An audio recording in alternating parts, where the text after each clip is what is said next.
Do you like wrestling trivia? Then check out the 5-star match game, the Pro Wrestling Quiz Show.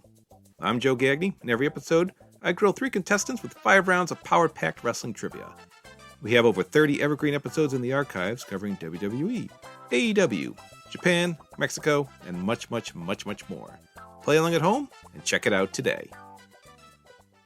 Hi, my name is Tyler Fornes, and I am the co-host of The Good, the Bad, and the Hunky here on the Voice of Wrestling Podcasting Network. Every week, my co-host Fred Moreland and I discuss all the happenings of All Elite Wrestling and everything going on in the universe of Tony Khan. We talk about Dynamite, we talk about Rampage, and we will talk about Collision when the time comes as well, along with all the appearances outside of AEW from all the best talents in All Elite Wrestling. This is one of the more cohesive wrestling companies in the entire world, and we discuss every intricacy about it, including the unique booking of Tony Khan that is both a huge positive and a major detriment. Check us out every single Thursday here on the Voices of Wrestling Podcasting Network. This podcast is a member of the Voices of Wrestling Podcasting Network. Visit voicesofwrestling.com to hear the rest of our great podcasts, as well as show reviews, columns, opinions, and updates across the world of wrestling.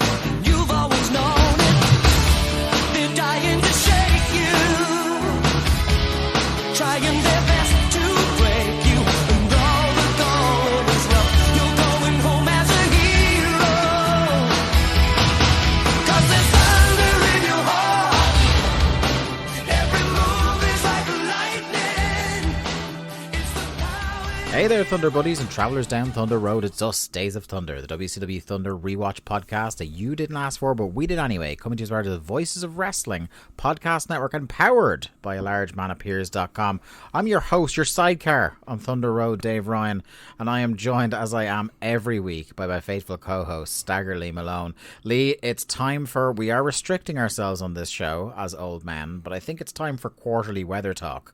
Fierce fucking cold snap coming in. Tis fierce cold. You're sitting there with your beanie hat on. Yeah. Well, maybe it's not a beanie hat. Maybe it's a monkey hat. Oh, it is, yeah. No, it is. It's beanie, is it? Yeah. I don't see. I never quite know what the difference is between a beanie and a monkey hat. Yeah. Is that the one that, like, bubbles up a bit at the top? Yeah, that you have to pull up. And... Oh, yeah. See, a beanie to me is just one. Yeah, one bit. I'm a beanie guy. Yeah, I'm for a beanie the last myself. Since I started growing my hair, definitely, because it's the easy way to keep it out of my face when the weather is cold without tying it up.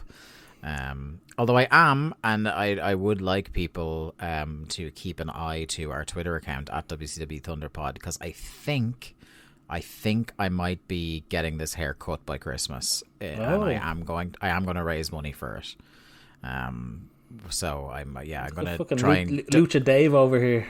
Yeah, I'm gonna donate it to get wigs made for kids. So I've been planning to do. That's why I grew my hair in the first place. And I've received final confirmation, because everybody I've asked has given me a different answer on how long the hair needs to be before I get rid of it. So I got official word from the charity. I contacted the charity that I'll be donating it to, and they said it needs to be 14 inches in a ponytail. And I'm somewhere around 13 3/4 of an inch at the moment. So I think by December, I'm looking at, I have a big work due right before I finish for Christmas, and I'm thinking about getting it done there. So yeah, that's that, and the beanies will definitely be needed then, because it's supposedly going to be a cold winter here. And if I have no hair up on top anymore, for the first time in 3 years, It'll be odd to see you with the no hair again. Yeah. Which, like, it's funny the way memory works, because, like, you and a lot of my friends, like, think it's weird now, even though I've only had this since 2021. Yeah. Like, we've met each other once since COVID in person. And that's, like, the only time you've seen me in real life with long hair. Mm-hmm. So it's, yeah. Yeah, it is. It will feel weird for me as well, even though, like, 30 of my 34 years in the world, I have been, like, shaved almost down to the scalp most of the time. But anyway, we move on. Like, I mean, there's no way, there's no two ways about saying this. This show can eat my whole ass. I fucking hated it. I hated this so much. I want to dance around it a little bit longer and just wait, because, like, when we get into it, like, I feel like the jovial spirit of talking to my friend Lee is going to go out the window in place of, like, fuck this company, fuck everything, fuck my idea for having this podcast, fuck everybody who encouraged us to watch this shit. I'm not even doing a bit. I've been so fucking grumpy today because I knew I had to come on and talk about the show. Yeah, I've had, like, a long day of work, and compounded by the fact that instead of getting early nights the last couple of nights, what I should, I've had to watch this show, and it's one of the rare ones now. I often pride myself on, usually, with rare exceptions, I watch these shows in a single sitting. Well, this was one of those exceptions, my friend. This, I think, took 3 matches to break me, and then I had to come back last night and watch the remaining 6. Yep. And it was fucking desperately bad. But before we get into any of that, I'm just going to desperately claw out at an attempt to talk about anything else. Did you do anything interesting this week, pal? No. How would I have done anything interesting? Make something up. No, not really.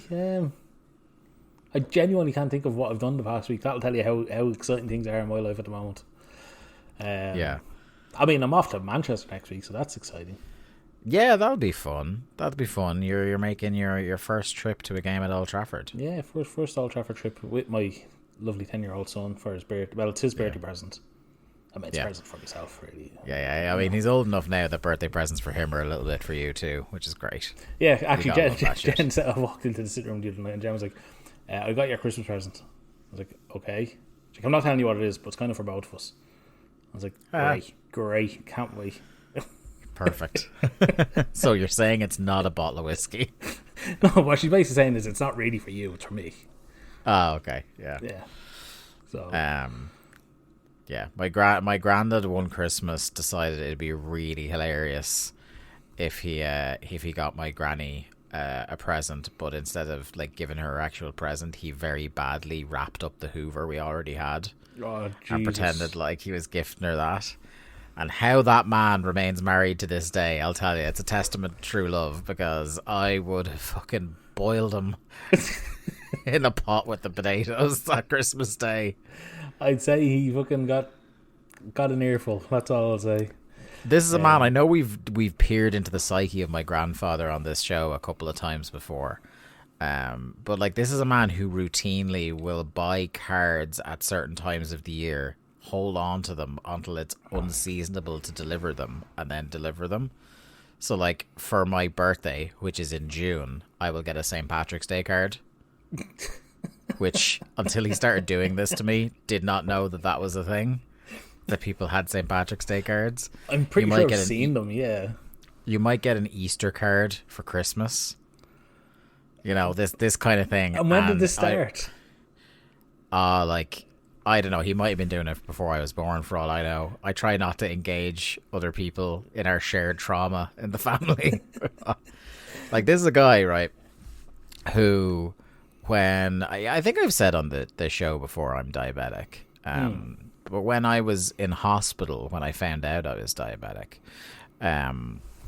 I was sitting up in a ward where it was a 6-bed ward in the hospital, and everybody else in the ward who wasn't me was conservatively 4,000 years old. Right? My granddad came in and decided it was open mic night at the Improv. Oh no. So the first thing he said, and I bear in mind, like, he thought he was saying this in a low voice, but he was bellowing these gags to himself. He looked around and said, "Oh, this is where they send all the mass cards."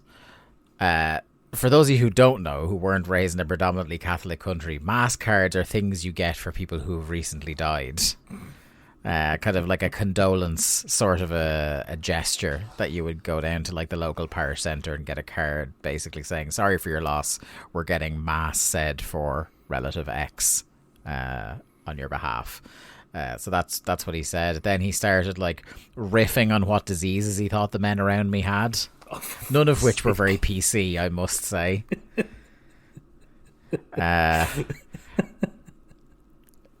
About 2 days in, he came into me, and this is where he got banned from coming into me for the other 7 days I was in there, because my granny was there and wouldn't tolerate that shit. So she was sitting there, and he walked in, looked at the fella that was kind of... there was a fella who was like the other side of me to where he was standing, who was like on a respirator most of the time that I was in there. And like, I was genuinely anxious that I was going to see this very, very old man pass away while I was there. And he just goes... Jesus, this fella's been circling the drain for ages, hasn't he? Would he ever just get a move on? There's people looking for beds. Oh my fucking God. And I need to say that after each one of these gags, he would pause for about 4 seconds, like hold for applause, and then immediately piss himself laughing. I fucking love you about that so much. Yeah.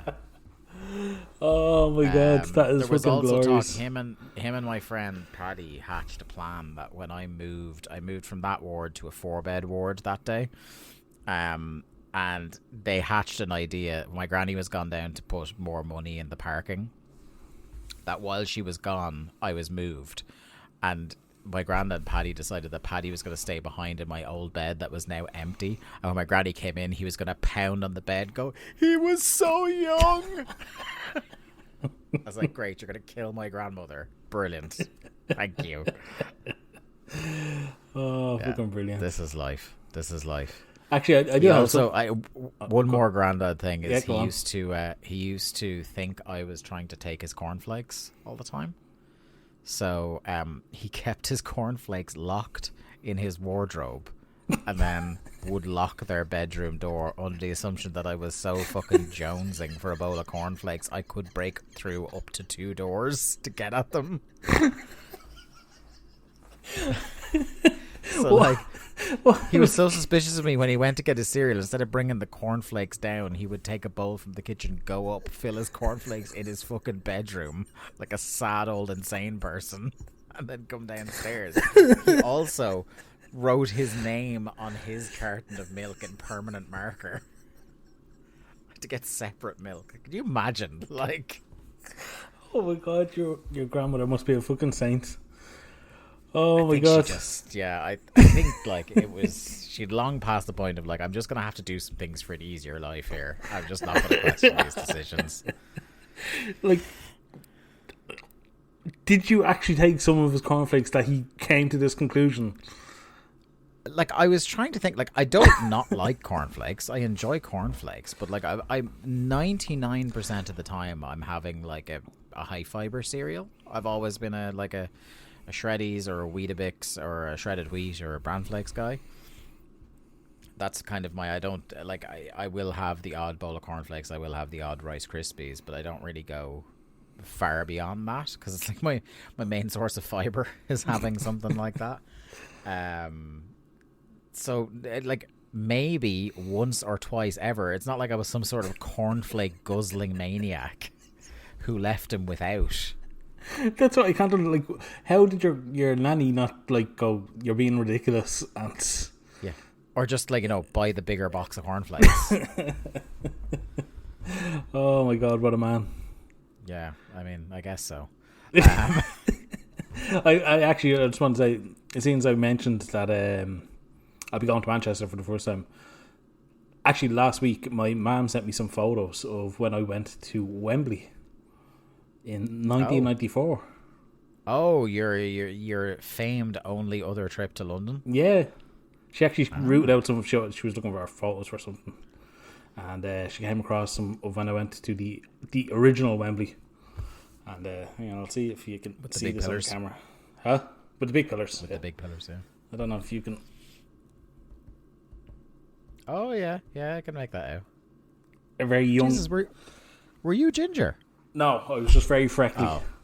It's just the light there made your hair look a bit ginger. Yeah, It's no. just like, oh, you kept that under wraps. Very freckly and yeah. Yeah, I think as we all were at that age, that's what happens to Irish skin when you get one good summer. I It thought just I- erupts. I showed Connor the picture. I was like, "Do you know where I sat in front of the England number 7?" She's like, "Is it David Beckham?" I was like, "No, Connor, it was 1994. It was not David Beckham." So it was Brian Robson. That's why. You should have given him credit for like giving you a couple of years of youth back there. Nah, he gets no credit for Nah. anything. You're not having it.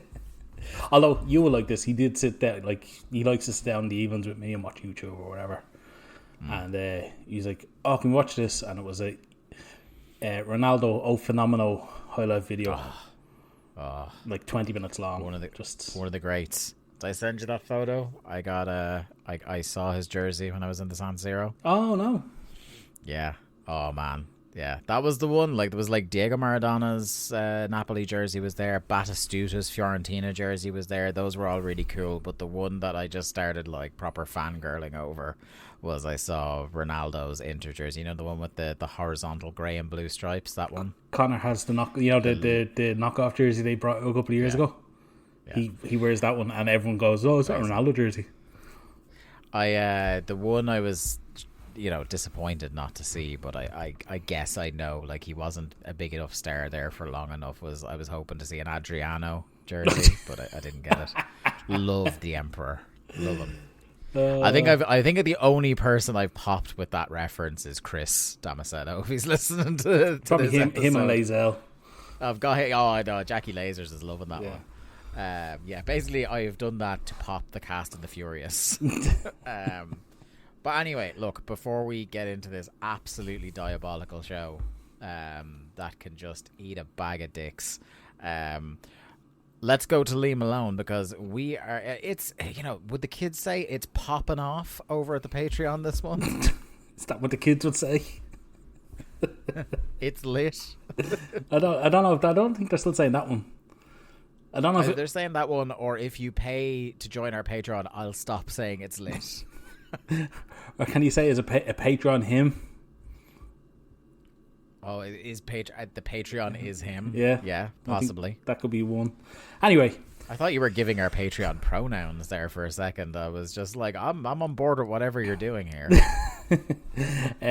so last week on the Patreon we had what I think we would both agree was our favourite ever episode of DOT at the Movies, where we covered the phenomenal They Live. Guys, I don't know if you know this. They Live is a very good motion picture. Fucking great it is. I'd rather sit down and watch that again right now than talk about this upcoming show.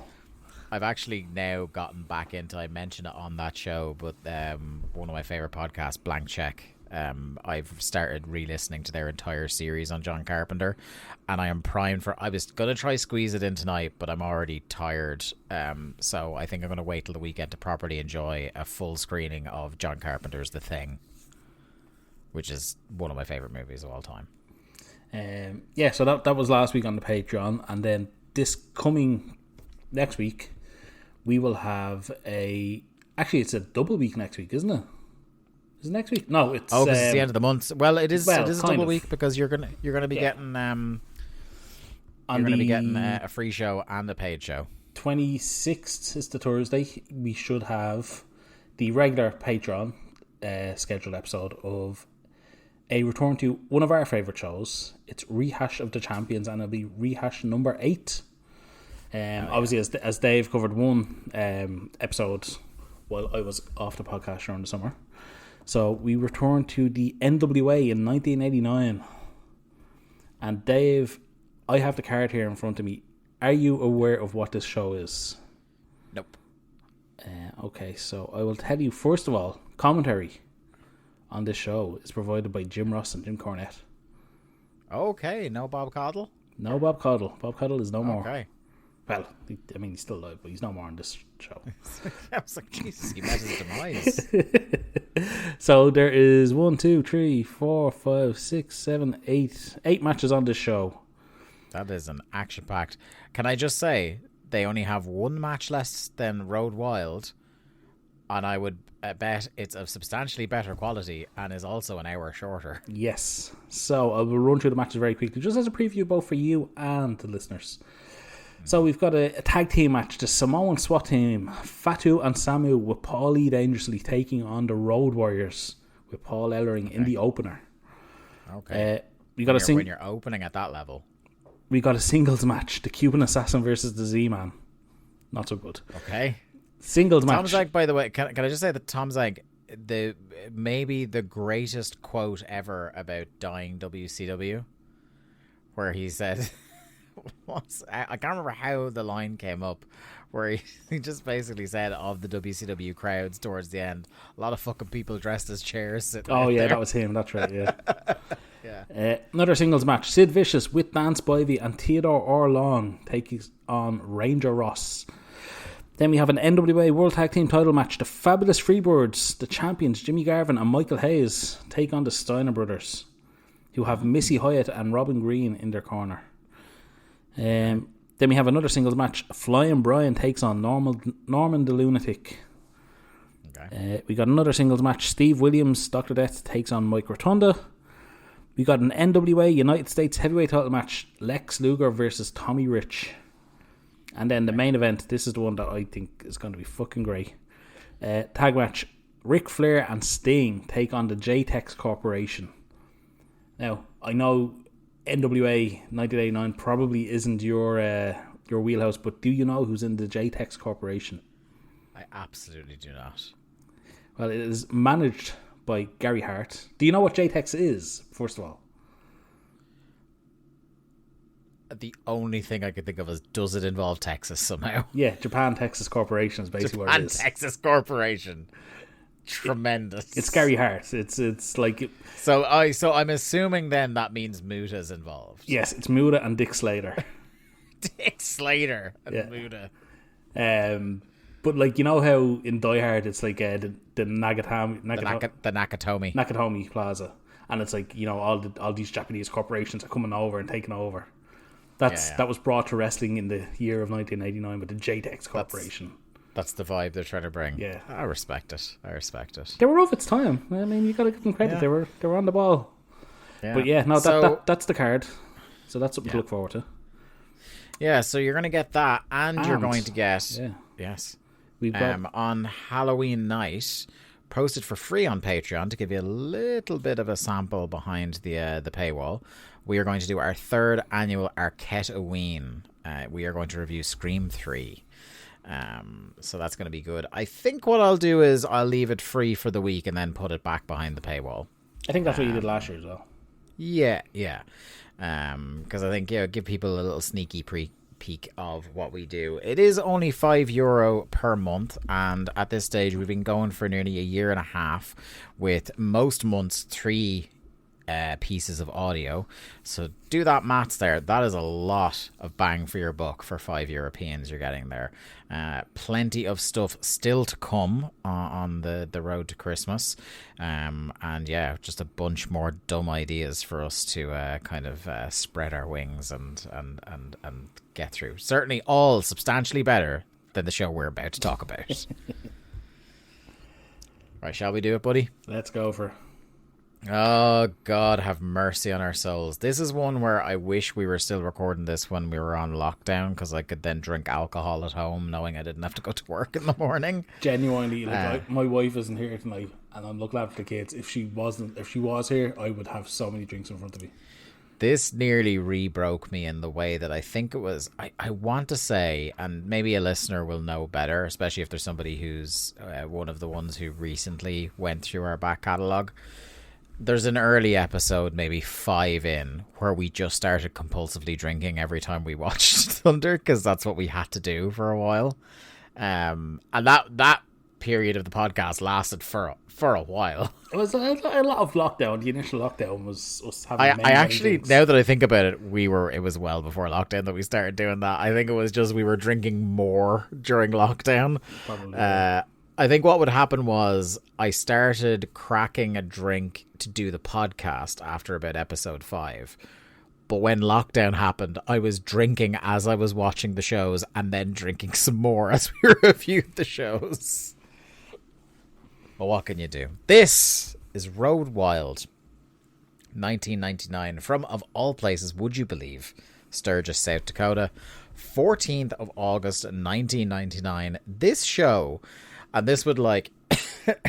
I know times have changed, but when you think about the pay-per-view market now, the idea that a show of this caliber got 235,000 buys on pay-per-view. Okay. That is astonishing. It does not match up with its cage match rating, which is something I'm going to add for pay-per-views going forward. This has a cage match rating of 2.91. And even that might be a bit generous. Lee, I did something a bit special for this show. Because it's hella bad. And I wanted to hear an explanation. I wanted to hear from the horse's mouth what the fuck was going on with this show. So for the first and only time in my life, I listened to elements of an episode of 83 Weeks. You didn't know. Good Lord, is there few people on this earth more packed full of horse shit than Eric Bischoff. I can't believe you actually Let's just talk about this now. Have you ever listened to his podcast? No, okay. Never. But you've listened to him speak, big air quotes, candidly about WCW in hindsight. Okay. This man is completely full of shit. Mm-hmm. Right? He is completely full of shit. And the worst thing, like, I mean, maybe not the worst thing about it. The worst thing about it is still him. But one of the worst things about the podcast is that he's sitting across from the most softball-y co-host in Conrad, who is never going to fucking challenge him on anything because he knows where his fucking bread is buttered. Yeah, listen, I actually, you know what, I enjoy Jeff Jarrett's podcasts now and again. Like when it has a subject that I'm interested in, I think Jeff Jarrett is very good. Yeah. The rest of Conrad's fucking shows can get in the fucking bin as far as I'm concerned. Yeah. I remember listening to one, because do you remember there was that little while before you went back to WWE where people were like, Pritchard's podcast is actually pretty good. It was pretty, it was decent because he didn't give a fuck. He thought he was never getting hired again. As soon as that happened, though, it was like, I listened to it at one episode and it was fucking high trash. Oh, he literally tried to go back on everything he said, yeah. Yeah. And that's pretty much the Bischoff experience on 83 Weeks. Like, you want to talk about one guy who struck gold once and has been dining off it for nearly 30 years. Mm-hmm. Like, this guy, not only was nothing his fault, like, it's so funny that he hates Russo now, because the two of them rhetorically are identical. Oh, yeah. Nothing was ever his fault. Stuff was conspiring against him. The only stuff he'll throw hands up and go, yeah, that was bad, is when it involves people he's not personally friends with. And he doesn't mind burying. But it's still not his fault. It's more their fault, right? The other thing about his podcast that is completely insufferable is his one-man war against Dave Meltzer. Oh, God. Good Lord, it's the most embarrassing shit in the world. Because not only is it really funny when, like, so the first half of the show before they start talking about the pay-per-view is like them talking about the news in WCW at the time. And Conrad, because Conrad reads the sheets, so Conrad is pulling news from The Torch, he's pulling news from The Observer. On this one I didn't hear him pull anything from Figure 4, but you know, he's pulling from the sheets of the time anyway. And anytime Conrad specifically mentions Dave Meltzer, he tries so hard, Eric, to discredit Dave and just disagree with whatever Dave has said. Anytime Conrad leaves Dave's name off, or Eric didn't hear him say Dave's name, or it's a Wade report, he'll go, yeah, that happened. You know, it's the most like, he'll get up on his high horse about how these sheet writers know nothing, and then literally get onto the next news story that's also pulled from the same newsletter. He'll be like, yeah, that happened. And the other really funny thing about it is, so he recorded this episode on Road Wild 99 4 years ago, I think the YouTube video said. So it's really funny the stuff he disputes about what Dave is saying. That now, 4 years later, we know matter-of-factly Bischoff was full of shit on. So he opens up, apropos of nothing. It's not related to Road Wild 99, but he starts talking about Dave Meltzer, and he's mentioning that... this is how it comes up. So the first thing Conrad asks him is about the thing... I think we mentioned it on the show when I was talking about excerpts from The Observer, about Rodman's pay. And this third Rodman match basically came along because he was really unhappy with his payday from 98, and to kind of make amends and forego any legal proceedings, it's like, right, you give us one more match and we'll give you your X million, or whatever it was. So Bischoff attempts to dispute this, even though, like, it's pretty much like it's everybody knows Rodman was unhappy, and even when he's disputing it, he is kind of saying it did happen. But the way he tries to discredit Dave, rather than denying the story, right? Because again, it's Dennis Rodman. Like, he's very liable to turn around Dennis Rodman and just say, "Yeah, that happened," and blow Bischoff out of the water, because Rodman does not give a fuck. But Bischoff tries to discredit Dave by bringing up another story. Like, I'm going to give it, rather than talk about example A, I'm going to bring up example B as to why Dave Meltzer's full of shit. And the example he brings up, and I just, where he's like, what? And it's so scraping the bottom of the barrel as well for a thing Dave was wrong on, where he's just like, well, Dave Meltzer's the same guy who reported that Dark Side of the Ring were going to do an episode on Chris Benoit and Nancy, which they are absolutely not going to do. Which I think less than 1 year after this was recorded, they did it as a two-parter. Yeah. And given how long they lead out on their research time and interviews, I would nearly put money they were at least doing the research, if not already conducting interviews for that episode. Oh, easily, yeah. Absolutely had to have been. So another report from Meltzer that he doesn't deny, he actually tries to defend, is there was talk of changing Disco Inferno's character around this time. Did you ever hear about this idea? Possibly, but go on. There was going to be a spot in a match where Disco fell on top of his head and got amnesia. Oh, God. And he said, I thought it would be funny and good. Thought that Glenn Gilberti had the chops to pull off an amnesia gimmick. There's also there's also a really, I think, a very revealing thing about Eric Bischoff's character in this, and what I like, in spite of how he tries to make himself sound like he was kind of a heartless monster. Okay. I think is the only way to put it. So they talk about Fit Finley's leg break. So at the time, we dove into it when he went out injured. But like, it's a shattered leg, it's torn tendons, and his surgeons were saying he may never walk properly again, let alone wrestle at this stage. Like, at this point, it's around the time he got surgery now at Road Wild. There was genuine question marks over whether he'd ever be able to get back in a ring again. Wasn't there, like, legit questions over whether he'd need to get his leg amputated? It was that badly destroyed. Yeah, that was the rumor. And Conrad is like, is there substance to this? Like, what's the story? Do you remember, talking to Fit about his injury at the time? And he goes, yeah, this happened. I remember. He goes, so he was trying to explain how when his guys were injured, his roster, by the way, he never kept in touch with them. He'd get, when the injury happened, he'd be told, such and such is injured, they're going to be out, as if to notify him that you can't book them for TV.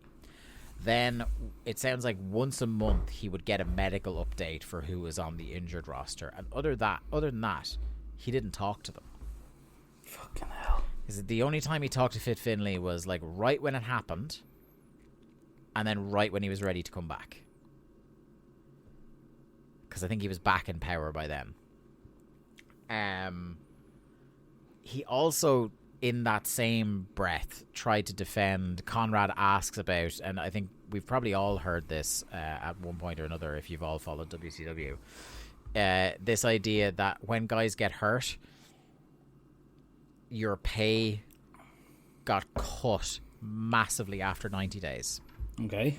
If you were on huge guaranteed money, if you got injured after a 90-day period of being out, your pay got axed to almost nothing. Okay. I think I had heard that. I went to like the minimum contract or whatever it was. It was something along those lines, yeah. So he also defended himself then by patting himself on the back, saying, well, I looked after Eddie Guerrero after his car accident. So one person. Yeah, not only one person, but also given the issues that man would face in the following years, you did a fucking stellar job of looking after him, Eric. I'm not laying the blame at Eric Bischoff's feet, but that is, if I'm in Eric Bischoff's seat, that's not the one example I'm taking. Well, you know why he picked Eddie? Because everyone loves Eddie. Yeah, that's genuine. The only reason he picked Eddie. Also, probably gun to his head, he wouldn't have the compassion to remember a lot of people who got badly injured on his watch. Yeah, that's true. Just speculating. Anyway, let's just get into this show and stop talking about that piece of shit for a little while. Although I will be heavily blaming him throughout this broadcast for what we had to witness. The open, I think maybe a foreboding thing was that the pay-per-view opened with a Nash and Hogan video package that already wasn't nearly as good as the one from the Go Home Thunder. Oh, it was so fucking bad. They show a chair shot that Nash throws at Hogan, and it misses by at least 3 inches. Like you see daylight on a video package.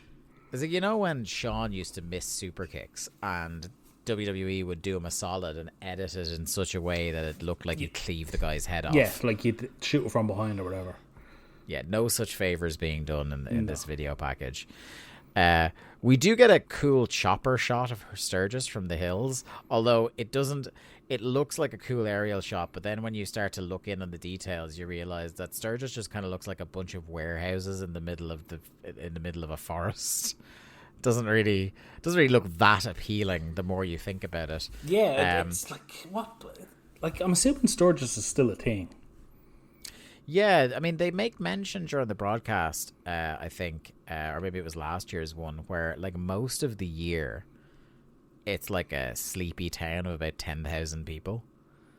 And then somewhere between 250,000 and 500,000 people over the course of the Sturgis rally come through, which has got to be like, I mean, great for local business, I imagine, and the meth trade. But, like, it's got to be pretty fucking harrowing. Like, I'd be boarding up the house and moving out for a week every year if that was happening in my town. Well, I mean, there's meth always in your town. There is. Now, we're a big H town, we are. It's bizarre weather they've got. Like, and I always admire the chutzpah of any wrestling promotion to do an outdoors show, because you're really like putting yourself at the mercy of Mother Nature. It seemed just based on guys getting blown up and being absolutely sweaty, it seemed like it was fucking roasting hot in Sturgis. And then on top of that, it was like nearly gale force winds, because I don't know if you noticed, whenever pyro went off on this show, the speed at which the pyro clouds would whip off screen was like fucking hell. No, it didn't look like the ideal conditions now to be either one stood there for 3 hours watching this shit or wrestling in it. I forget that because the last one was a year ago in WCW time, which means nearly 2 years ago in our podcast time, I had forgotten how annoying the bike noises were. Yeah. I mean, within 5 minutes, Lee, I was over the sound of motorcycles revving, and this was a 2-hour, 45-minute show. Yeah. Fuck, it was bad. Fuck, it was bad. You know what? Like, I do enjoy. I think the look of the show is pretty good. I like the set they have, like the road, and like the kind of, it's like netting or something they have up over the stage. Like, it gives a cool little visual. It's different to anything else. It gives a cool little visual. Now, I don't know if it was worth the fact that all 3 years they did this, they fucking took a bath on this financially, because everyone went to it for free. Yeah, which is hilarious to me. And it would result in, particularly on this edition of Road Wild, which funny enough was the final one, a largely not fucked about it crowd. There's a few guys who get really good reactions on the show, and I think I've noted them. But there's long portions of this show where people are just sitting on their bikes fucking talking to each other. Yep. And not paying attention, just drinking their beer. Do you know what this was? This was Crown Jewel in 1999. Yeah. I kind of don't know if I want to blame WCW for, like, would you not have put on a better show to try and get this crowd animated? Or if I'm like, no, maybe in their position I'd also take a punt on this show because, like, the bikers just aren't going to be interested in quality mat work or anything. So I don't know which way I fall down on that one. I mean, I'd always think of the audience at home that are paying for it. Yeah, 235,000 of them, my friend. And how many of them returned for Fall Brawl? Yeah, we shall find out. The lads, our commentary team today, Tanae, Shivani and Keenan, look fucking hilarious. They've all got black t-shirts on, and Tony and Tanae have added shades and cool guy denim jackets to the look as well. We're also being told that they are giving away a motorbike tonight. Now, I hadn't really heard the this Iron Horse promotion or taken any notice of it on previous Thunders, but seemingly they've been going around at all the TV recordings and selling basically raffle tickets to give away an Iron Horse motorbike. You would think you'd give it away at Sturgis, like where you would, one, get the fan on screen, and two, you have the highest chance of somebody actually enjoying getting a motorbike in a raffle. Yeah, make more sense, anyway. wouldn't it? But yeah. But I guess then the other side of things is, well, it's Sturgis. Most people that are there already have a motorbike. We then get this was like very awkward. So Brain, firstly, I did appreciate him suggesting that Dennis Rodman had a limousine that was 63 blocks long. Then early production snafu, as just randomly and for no reason they just cut to a still shot of wilderness before this match starts. Don't know what that was about. Our opening tag match sees the Deadpool, consisting on this occasion of Shaggy 2 Dope, Vampiro and Violent J, versus the Filthy Animals, Eddie Guerrero, Kidman and Rey Mysterio Jr. Were they introduced as the Filthy Animals? No. I don't think they were they? Yeah, they're just identified on Cage Match as the Filthy Animals at this stage because it is close to when they get that rebrand.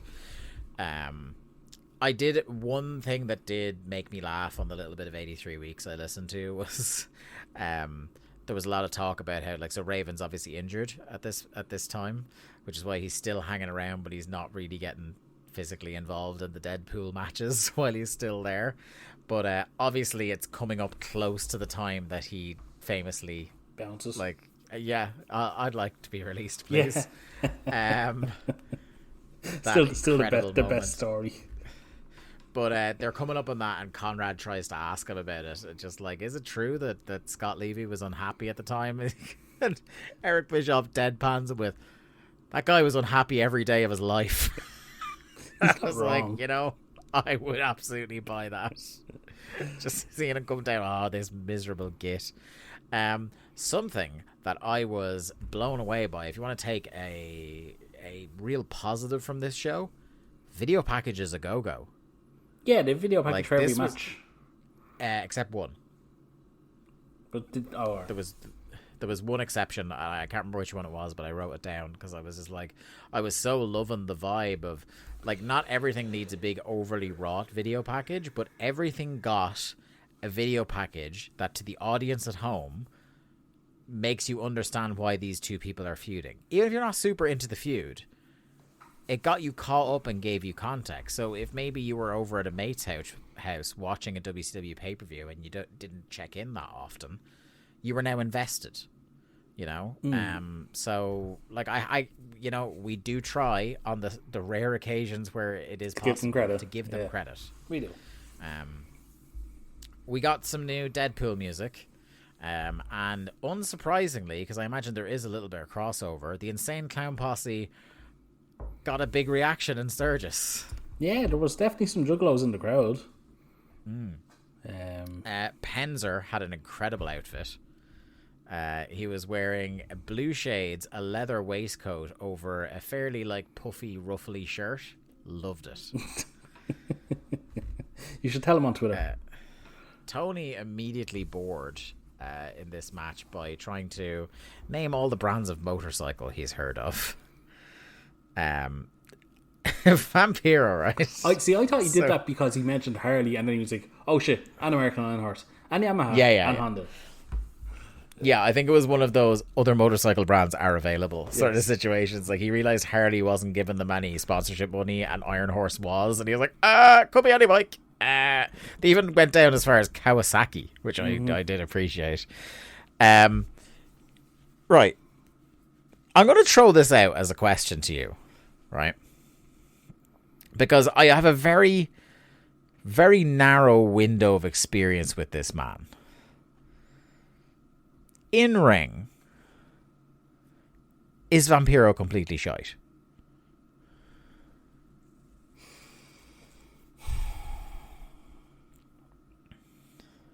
Yeah. Because, like, my entire experience of Vampiro is this WCW run, which he doesn't, like, again, I think he has superstar presence in WCW. I would never take that away from him. The entrance, the look is great. He never really blows the doors off match-wise in WCW. And the only other time I've caught up with him was when he's completely washed and has the best Vampiro match I've ever seen, him and Penta in Lucha Underground. Yeah. To be fair, that's probably the best Vampiro match I've ever seen as well. So, I haven't seen a ton of his AAA work, but he was never known for being a worker. He's always just been the star. You know, he has that presence. I think again, going back in fucking memory banks 20 odd years ago, I think he has one or two good matches in WCW. Yeah. I don't look. So maybe I'm being hyperbolic when I say completely shite. No, I think it's just that. Do you know what it is? It's that thing of like. It's probably unfair comparison because I was going to say, do you know why Ken Kennedy had that thing of like loads of moves that most people take smooth as butter? He just seemed to take 20% more awkwardly than he had to. Yeah, they're not athletes. And like, yeah, he's just it. Maybe that's the best way to put it. Is that like he comes across as somebody that wrestling does not come naturally to at all. Mm-hmm. It seems like he over or underthinks everything he has to do. The reason I come up with this talking point here is because maybe a minute in, he walks into a sky-high powerbomb from Kidman. And Lee, just for the record books, how would you take the bump off a sky-high? I mean, it's a basic flat back. Yeah. Would you take the bump for a sky-high directly onto your arsehole? No, because that's not a good way to treat your tailbone. No. Well, that's what Vampiro did here. Again, just took a nice sit here. That's because he's terrified of selling for anybody. Yeah.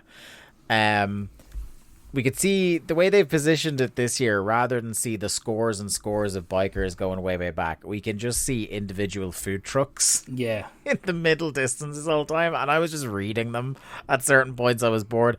I loved the idea that at a big tough guy biker rally, there was a fresh lemonade stand. That fucking killed me. Yeah, fresh lemonade, and I think butterfly fries was the other prominent one. Butterfly fries. There was also steak hamburgers. Yes. But it is funny, like literally the backdrop for this show is basically the food court in Sturgis. Yeah. Yeah, it's very, very funny. Huge Eddie chance. Like that was an impression I came away with. And this is like just speaks to something we and many others have said about Eddie. It's like this man could just get over. He could get over in a crypt. Do you know what I mean? Like he could get any crowd popping for him. Like, and he had Sturgis going big time. Yeah, he's been a face a month, probably less. Yeah. But yeah, it just proves like even in front of a fucking crowd of bikers that have no clue what's going on in the product, Eddie got over. What's interesting is I don't know if you've noticed a thing that particularly on this show was happening, but did you notice that almost to an uncomfortably theatrical level, they were hamming up communicating to you who was the face and who was the heel in these matches? I didn't notice. Why? Why do you think they're being so overt? the reason behind this, I was, again, between Bischoff and reading, there was a lot of fear coming back here a third time after the previous 2 times. There had been some elements of racism in the crowd. No. Yeah, I was shocked, I know. So they were particularly afraid with the black wrestlers and the Latino wrestlers that they would get booed. So what they would do is they would make it extra clear to the crowd, you are supposed to cheer this guy, you're supposed to boo that guy. So hopefully everyone followed the script. Eddie seemed to be one that he was a babyface anyway, but it didn't even take him coming in and being all like babyface House of Fire. Like, he was on the apron waiting to come in, and they were chanting big time for him. So this guy is just like, again, very few ever like him in the business. Like, he's so good. One thing I will say, for a guy who doesn't like to sell that much, the first, like, and maybe it's because of the 2 fucking anchors he's with, Vamp spends the first like 3 minutes here pretty consistently just selling for all 3 baby faces. Well, I put that down to he's not going to fuck with Eddie Guerrero. Yeah. And if the match was laid out to we're getting our shine early, then you can get the heat on us. Yeah. I don't think Vampiro is brave enough to fuck with Guerrero. Yeah. What's funny is because of that construction to the psychology of the match, there is an element of the story here where Vampiro has to desperately tag in Shaggy 2 Dope to help. Yeah. I mean, look, I love that idea. A lot of the heat segment is the ICP in the ring. Yeah.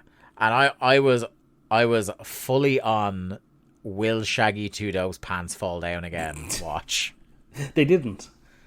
And they didn't seem to be in danger of, but I did notice their jerseys were both quite baggy and completely tucked out this time, so you couldn't see Shaggy's belt line to see if his pants fell down. So he could have been Pooh Bear in it for all I know for half this match, and I would never find out. So you're basically saying that Schrodinger's pants, we don't know if they were up or down. They were in a quantum superposition. I could never speculate as to what was happening. Vampiro, like, when he's out on the apron now, he just looks like he's like, I'm fucking done with this. I'm not enjoying myself now. Eddie back in the ring with Vamp.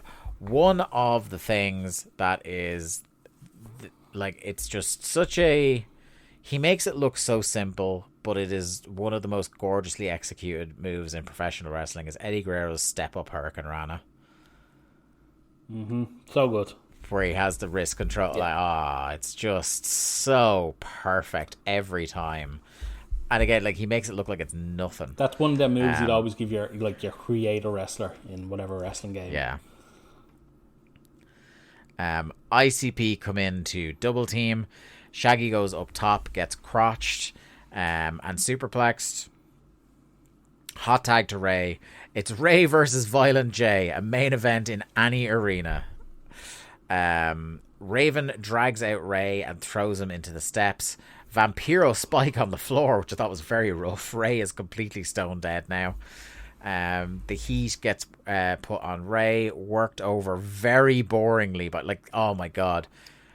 I know it's the only spot you can trust him in not to fuck up, but also how tedious is it to watch a Violent J have the heat and against all people, Rey Mysterio Jr. Working the knee, yeah. Tanay says, and I do believe this to be true, I haven't looked it up, but I very much believe this to be true, that when ICP signed their first record deal, the first thing they bought was a wrestling ring for their back garden. Yeah, and it's probably still the wrestling ring they use for JCP. Yeah. Tanay also tries to make them sound really cool, saying that radio stations these days are too afraid to play the ICP. No, it's that they're dog shit, Mike. This is late 90s American radio. There's very little they wouldn't play. Let me tell you about a guy called Howard Stern and the shit that guy was getting away with on radio. Biggest star in the world, fucking Eminem. Like, yeah.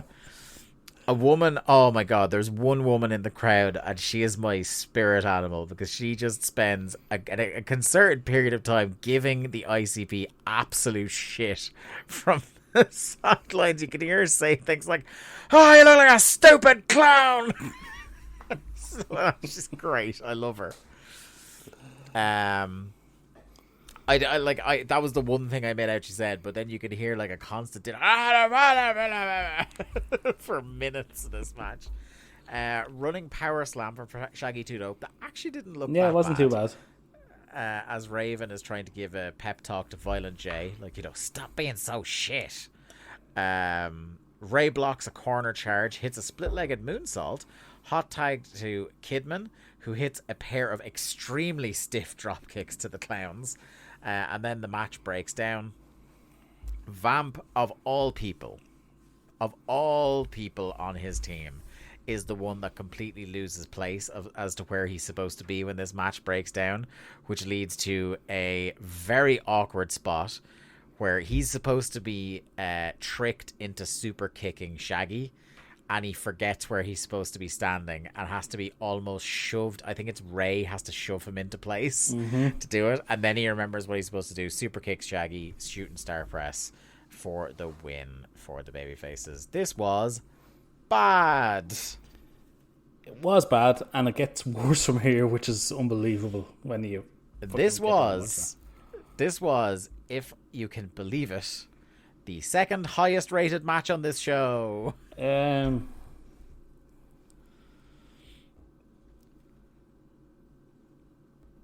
wouldn't be for me. It is... now, there are no negative star matches. There should be. On this show. There are 2 duds. This match got 2.25 stars from the Wrestling Observer newsletter. That is extremely generous. Next up, we go straight into... this is one thing I do appreciate about this show. As bad as it was, at least we were getting... Match. Yeah. Yes. It was nonsense in the ring, but there was very little nonsense in between matches. So I did appreciate that. World Tag Team title match, the Triad, Bam Bam Bigelow and Canyon versus the reformed Harlem Heat. Video package again. So funny to see a crowd of bikers do the raised roof. Yeah, that is great.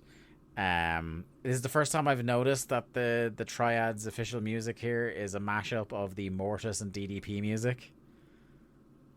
Did they not? I thought it just came out to the Canyon's music. Oh, did they? I thought he did. I thought it was... Oh, because that's what he had the Mortis entrance to do. The big organ. Yes. Sorry. I forgot that his thing kicks into it. Yeah. Yes. That's my mistake. It's keeping up with these redubbed WWE see, if it was the DDP redub, I would have noticed, but yeah. Oh, yeah. So, Bam Bam, God, like, just nothing is with him in this, and, like, this is another bad showing from him. But the thing that is the most, like, this is a sign from God that you just need to go back to bed, Bam Bam, is that he's halfway down the ramp and his belt pops off his gut. Yeah, he goes to raise his arms and the belt just pops off. It's just like... the tag team title explodes off his waist. I'm like, oh, Bam. I feel so bad. And he has a dog shit night. He is just out of place. Doesn't know where he is. He is completely bad. Washed is an understatement here in this match. Canyon gets on the mic. The Sturgis crowd rev the engines to drown him out. And this is what I mean by trying to head off at the pass. I think they were afraid particularly that Harlem Heat would get booed. Yeah, because they really played up the Canyon stuff. They laid it thick. One thing I did not like, and it was kind of thumbs down on it, because one of these two men absolutely should know better than this. No matching gear for Harlem Heat. I think the fact that they're not around very long kind of it plays into that. They're around for quite a few months. Oh, are they? They're around as a tag team until the new year, my friend. Oh man, I'm Mandela affected that they just get together and break up again. Because I thought it was much shorter as well, but we looked it up, and they are teaming up as far as the end of the year into the new year, I think. Oh God! I could be Mandela affecting that, but I'm pretty sure we looked it up. Man, what a waste of Booker. Oh, now this tag team title run that they're about to go on, that doesn't stay around for very long. I'd be surprised if they're champions by the time we get to Thunder. Anyway, they are, but not the following Thunder. Fucking great. Fantastic. Can't wait. Harlem Heat run wild straight away, clear the ring. Stevie completely forgets he's supposed to whip Bam Bam for a second, and things get really awkward because Bam Bam just froze. Bam Like, Bam is talk about a fucking, guy who was such a pro. Yeah, he's like he's so experienced and such a great wrestler. And to see him just, like you say, he just froze on the spot, like, fuck, what do we do? Yeah. Some kid in the crowd tells Canyon to get a haircut. Stevie nearly kills Bam Bam Bigelow with a scoop slam. He gets him about 3/4 of the way up and nearly dropped him onto the top of his head. It was at this point I went, right, this is a mess. Yeah, it was an absolute mess. It's all Harlem Heat early on, and I was legitimately is this going to be just a complete squash? Like, is there going to be heat at all? The heels have to go outside and regroup. Brain, this is so funny. This is like classic continuity WCW, because Brain, like, some synapses fire in his head from what's been happening the last few months. He's like, hey, the Triad used to be with Ric Flair. Charles Robinson is the referee in this match. And then, obviously, WCW has decided to completely drop Little H. Yeah, he's no longer Little H. Because immediately Tenay and Shawty obviously have been shouted at down the headset, because they're like, he's not going to try that now because he doesn't have Ric Flair to back him up. And like basically going, please forget what Bobby just said. We're not doing that anymore. Thank you. When it was literally just the past Nitro where it was Charles Robinson can't be the referee in this David Flair match. It was so funny how quickly they tried to sweep that. Like, no, we don't want you to remember that right now. Yeah. We don't want you to remember that because this match isn't going to make sense. Bam Bam is so off the pace. Like I said, he's blown up, he's awkward, he's out of place, and let me tell you that Stevie Ray is not good enough to balance that out in the ring as a dance partner. Hang on, here's one for you. Is Stevie Ray your favourite wrestler that's really, really, really bad? I think I you really love Stevie Ray. He is so shit.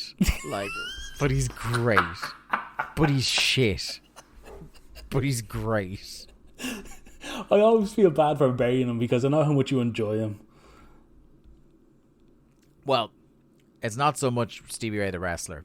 It's Stevie Ray, the arguably worst commentator of all time, that I love. Isn't that amazing that he's never got a job in wrestling after WCW? It's not that amazing. Because I will ask you if it's still amazing to you by the time we finish. No. Podcast. Listen, I know he's going to be dog shit on commentary, but like the fact that his brother was Booker T, who's been employed ever since 2001. Yeah. Now, look, if there's ever a company that needs to employ someone to let everyone know what suckers got to know this week, Stevie's your guy. Like, why wasn't the MLW giving Stevie a call? Yeah, they called practically anybody else. Like, the NWA had Velvet Sky as commentator. Yeah. God, didn't they? Think of the people that have been like relatively high up the card in Billy's NWA. Like, Stevie Ray now is probably better than at least a couple of them. Definitely better than Tyrus. Oh yeah, easily. Yeah. I mean, I'm better than Tyrus. Is Trevor Murdoch still NWA champion? No, it's EC3, isn't it? Because he beat Tyrus. Oh, yeah, that's right, yeah. Oh, yeah, because Tyrus beat Murdoch, yeah. Okay. Yeah. Anyway. So it's brief heat here. Long chin lock spot. Stevie tries to fight out, but kitchen sink and a headbutt puts him back down. Canyon uses the ropes for a 2 count. Stevie gets some punches, a slam, misses an elbow drop. Triad tried to go for the assisted pile driver. Stevie slingshots Canyon into the corner, knocking Bam Bam down. Hot tag, and Booker goes absolutely wild. Gets a good reaction from the crowd as well, I will say. Goes for the axe kick, but gets low bridged. Bam Bam goes to work on him on the outside, smashing Booker's head into the rails, then back into the steps. Back in the ring, and Canyon tries to put Booker away with a top rope famouser. It doesn't work the first time. Goes for it again, but gets powerbombed. Booker tags out, but bundled out of the ring by Bammer at the same time that he tags. The heels gang up on Stevie, who is fighting valiantly, but DDP comes out on the apron. Stevie reverses a whip, Bam bonks Page, missile dropkick from Booker, and Stevie covers for the win. Harlem Heat are your new WCW Tag Team Champions. This was a royal fucking mess. Dog shit. Booker T deserves so much better than this. Yes. Two, like, I guess Bam Bam doesn't physically have it, but I have enough respect for him that I would say he deserves better. Canyon absolutely deserved better, and Booker deserves the world. Like, that was one thing that was so fucking grating about listening to the Bischoff thing, was Bischoff trying to claim retrospectively that, like, he knew Booker was, like, world championship level material. Like, give him the fucking belt, mate. Yeah, you're literally doing a Hulk Hogan rehash in the fucking main event. Like, come on. Yeah. It's fucking ridiculous. Next is our 6-man tag team match. The Revolution. Dean Malenko, Perry Saturn, and Shane Douglas versus the West Texas Rednecks. Barry Windham, Bobby Duncombe Jr. That's right, Windcombe are back, and they've got Kurt Hennig with them this time. And Kendall Windham on the outside. So does that mean that the perfect Windcombe? The perfect Windcombe, yes. What? Just doing the towel throw gimmick with, like, the oh no, Dave, tissues. Come on. You went too far. I mean, just a fully starched tissue going flying onto the arm. Sink a 3-pointer with it then. God. To get this back on track somewhat, what did you think of the Revolution's conspiracy theme music? Just like fucking generic. I feel a bit generic fucking X-Files background music. Yeah, you'd hear on the fucking Jesse Ventura fucking podcast. Yeah. I also liked how clearly someone fucked up in production. Yes. And the Rednecks came out to rap his crap about 5 seconds after the commentator started talking about the new song, Good Old Boys. I think it's at that point Shivani was like, that's it, I'm not looking at my sheet for the rest of the night. Who cares? It was so funny because, like, it was clearly rap as crap, but they're obviously also switched off that it was only Tanay noticed, and it even took Tanay a few seconds. Yeah, he's like, I think this is I think it's rap is crap. Yeah, I probably should have said the last match, by the way, 1 star. Deservedly so. Yeah. So Perry Saturn, like, I love, right? God bless Perry Saturn. But clearly Shane Douglas was specifically brought in to be the stick guy for the Revolution. So why is Perry Saturn getting on the mic here? Are you going to tell Perry Saturn no? No, I'm not going to tell Perry Saturn no. He says they don't care about the Rednecks, they don't care about Chad Brock, but they will start with them no problem. In terms of, like, the first team up to the chopping block for the Revolution. This is really fucking messy, Lee. There's one of the things I harp on and off on this show. Is the state of agenting in this company. Mm-hmm. It's all over the place. Matches very seldom for the last year tell an actual story. Spot repeat, match to match. I'm particularly disappointed in these guys because I think one team both should know better and physically can do better. And the other team, even though they're all washed physically, 2 of them definitely know better. This is just, like, this is the most fucking, like, it's the most repetitive. Everybody just gets in the ring one at a time, does a couple of spots, and then the next person tags in. Mm-hmm. And that's the match for the most part. Duncombe hits a stiff boot on Douglas. Windham looks like dog shit. There's one point where he gets fed into a suplex from, I think, Perry Saturn, and he barely goes up for it.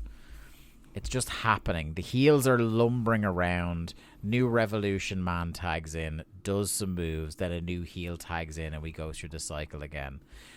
I will say the best worker in this whole match is Bobby Heenan, who is doing his level best to get Shane Douglas over. Mm-hmm. He's really putting this guy over. A Pittsburgh plunge attempt is stopped by Hennig. Hennig and Kindle go to work on him outside till Douglas picks him up. And the best way I could put it is, you know that like where you pick up the guy as if you're going to atomic drop him? He does that, but instead of dropping him down on his knee, he runs him directly into the ring post with his arse. So he completely arsed him into the ring post.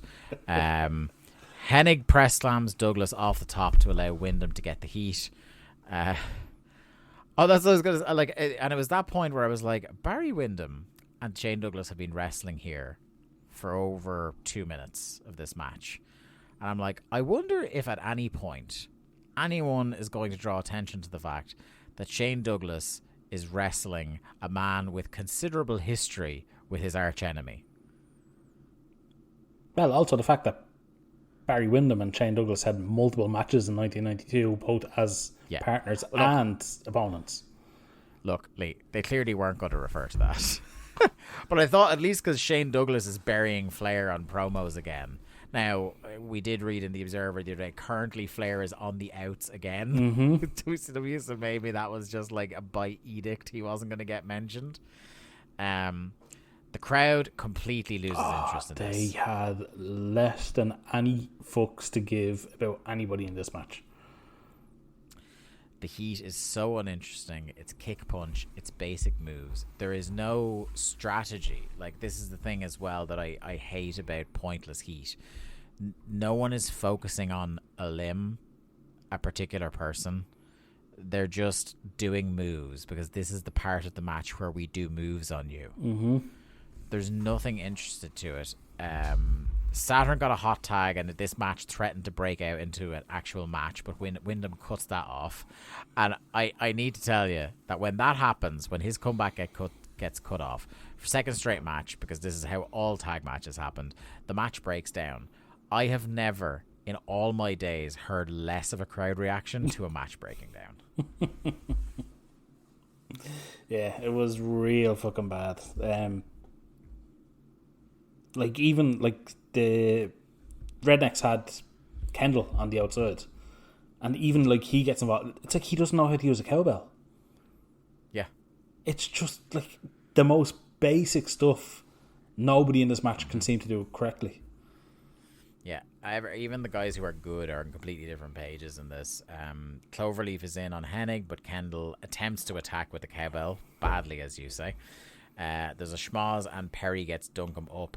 Nearly lost him and his life on the Death Valley Driver, but got him anyway because that man is just a big strong boy. Saturn then in the win after the DVD pops his cowboy hat on. They did Perry dirty though, because when they do the slow motion replay, they included the part of the DVD where he nearly dropped him. Yeah.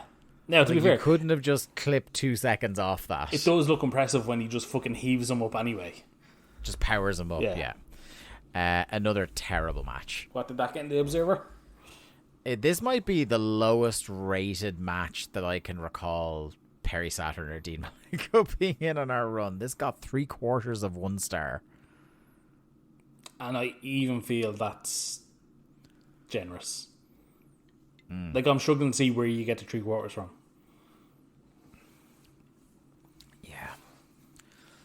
Now, I did say we weren't, to you off the air, we weren't going to talk about news that gets reported in the Observer later this week. But there is something we do have to talk about as we get to our next match. Okay.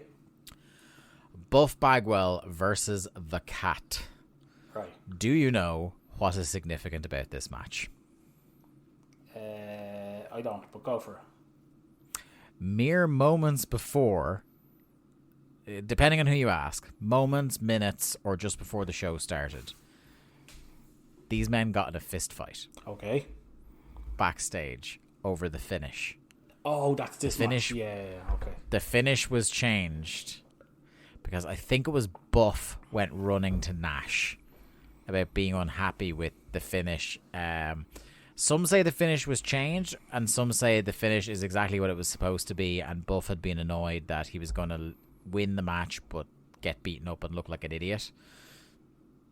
But these guys basically, they got in a big fight backstage. Would you believe it, on 83 weeks, Bischoff was bigging up his boy the Cat. No. Saying that he doesn't think it was really much of a skirmish because, I mean, if it is, Ernest clearly would have destroyed him. Because I love this. Like, he's such a martial arts wanker that he's like, well, there's no way that anybody could withstand a world karate champion. And I always say, like, I kind of know what you mean because obviously he's a trained martial artist, but also you're presupposing that the man he's fighting will fight fair. Yes. Like, you can be a world martial arts champion all you want. Like, if Buck Bagwell reared back and just hoofed him in the bollocks, I think that would be a bit of an equalizer. Also, there's a chance that Buff gets the first shot in, and that's it. Yeah.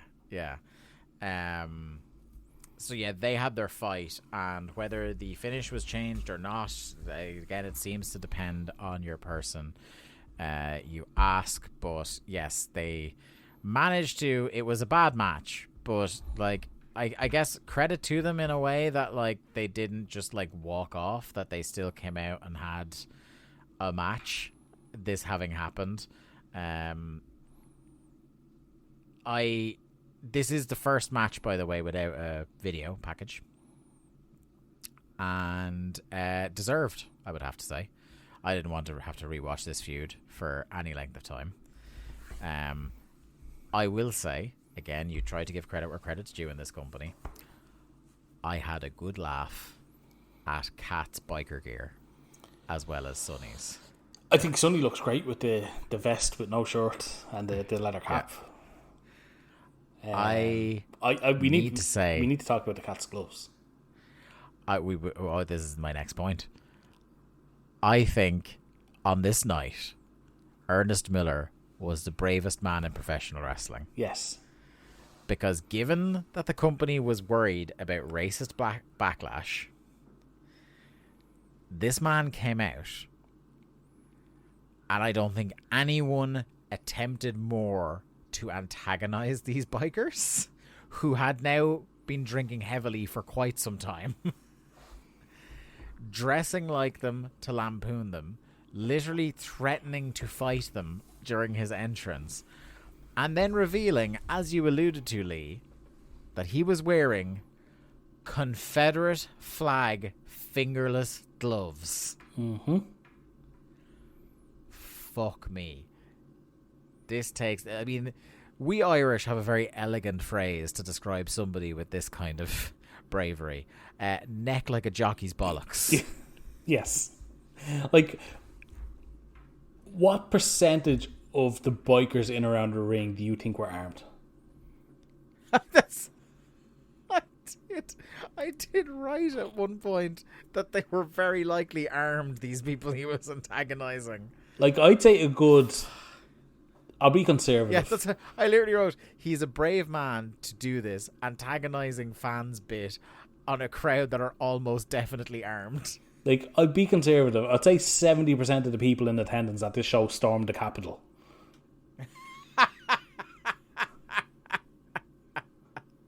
I didn't see Jericho's wife there. She was backstage. Out of camera shot, like always. Yeah. But, like, yeah, like, there was absolutely people in that crowd that had weapons that probably weren't afraid to use them. And Miller, to his credit, like you say, he walks down the ramp. There's a guy he squares up to. And Miller, like, feigns to hit him. The guy doesn't flinch. The guy does not move an inch. I would have given this man a hefty pay-per-view bonus for this. Just out of sheer fucking respect. I think he's a terrible wrestler. I never want to see him wrestle again. But I saw him do all this and, like, get in the ring and get on the mic and tell them to shut their stupid mini bikes off. And I was like, mate, the fact he made it out of this city in one piece is like my hat is off to you.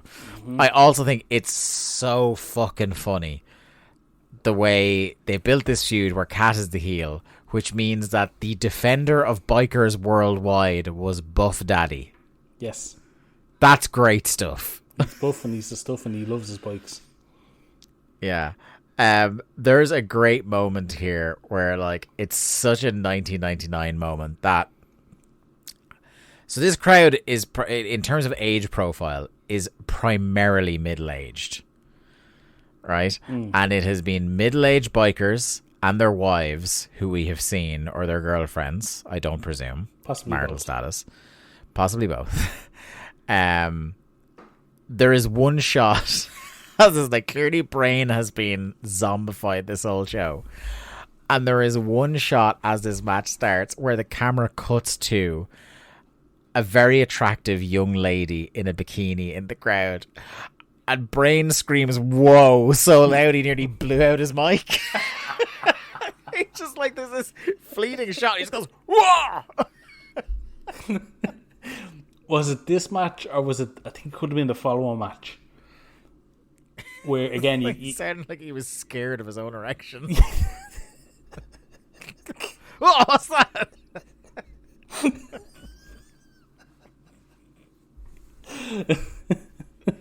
Now I remember. Sorry, you're making a point there about the wrestling. I actually wasn't. There was another crowd shot. It's either this match or the next match. And again, you see a woman in the bikini, and Tony goes, "Oh, there's my lift home." And Brain, just quick as a whip, goes, "Oh, the guy with the blue glasses." And Shivani's just dead quiet.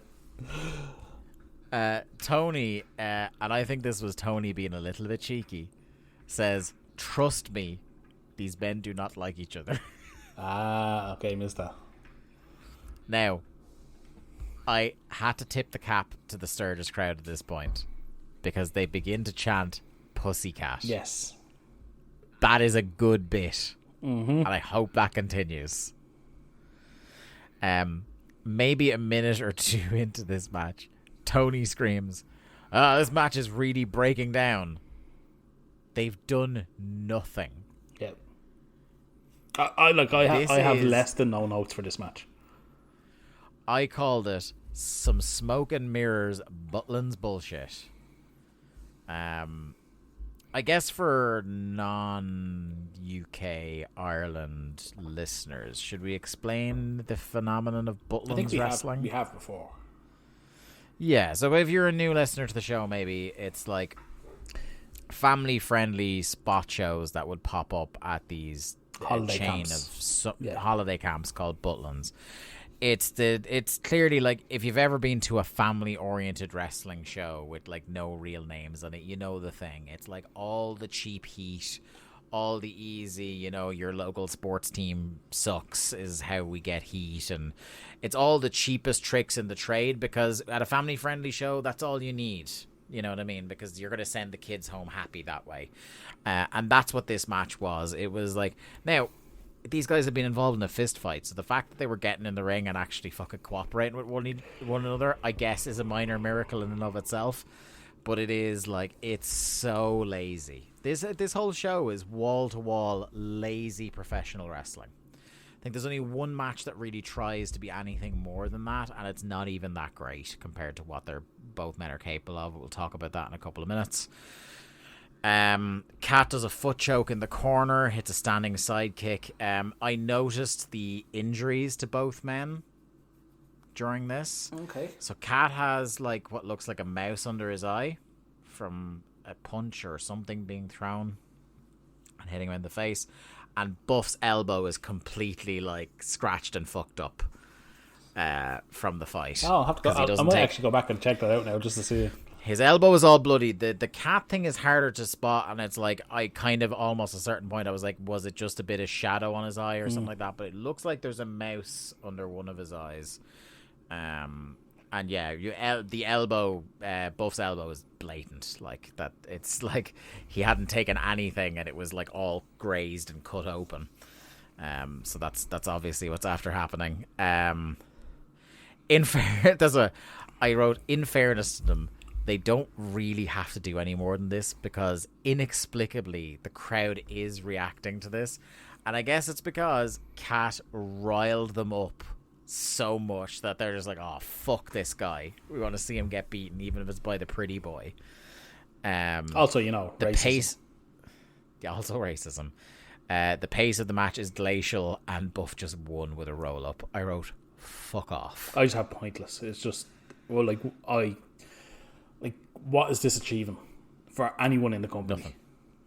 Yeah, and especially when, again, I'd throw hands over this because it makes no sense that you get the babyface to have his triumphant thing and then Kat just beats him down afterwards. So, God forbid, must this feud continue? Probably to another not. Pay-per-view?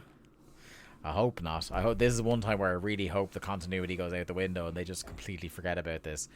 I did laugh as we transitioned to the next match because there was the most American sight possible where they showed a gigantic American flag in the crowd with superimposed images of a motorcycle and an eagle on it. Full rock flag and eagle. I roared. This is great. Ted Nugent fucking concert. Oh, mate. This match, by the way, dud. Yeah. And I cannot argue that. Our next match, the WCW United States Heavyweight Title, no DQ match. Chris Benoit, Diamond Dallas Page. The video package for this match was pretty decent. I think it made the feud seem like it had been going on longer and was more kind of a big and prominent deal on TV than it actually was. Mm-hmm. It made it feel like they didn't just hotshot the US title onto Benoit a week ago. Yeah, there was absolutely no indication that this was the plan up until Nitro. Yeah. Now it's all, in hindsight. Ha ha ha. Look, let's just talk about it now, Lee. I was tremendously disappointed by this match. I don't say I hate this match. I thought this was real bad. Just for the level that we'd expect from these two. What is happening to DDP, man? I was just going to say, for a guy we were so high on. And he's good again. He has more good matches before. It's not like he's just done now. It's just the last, would you say 3 months?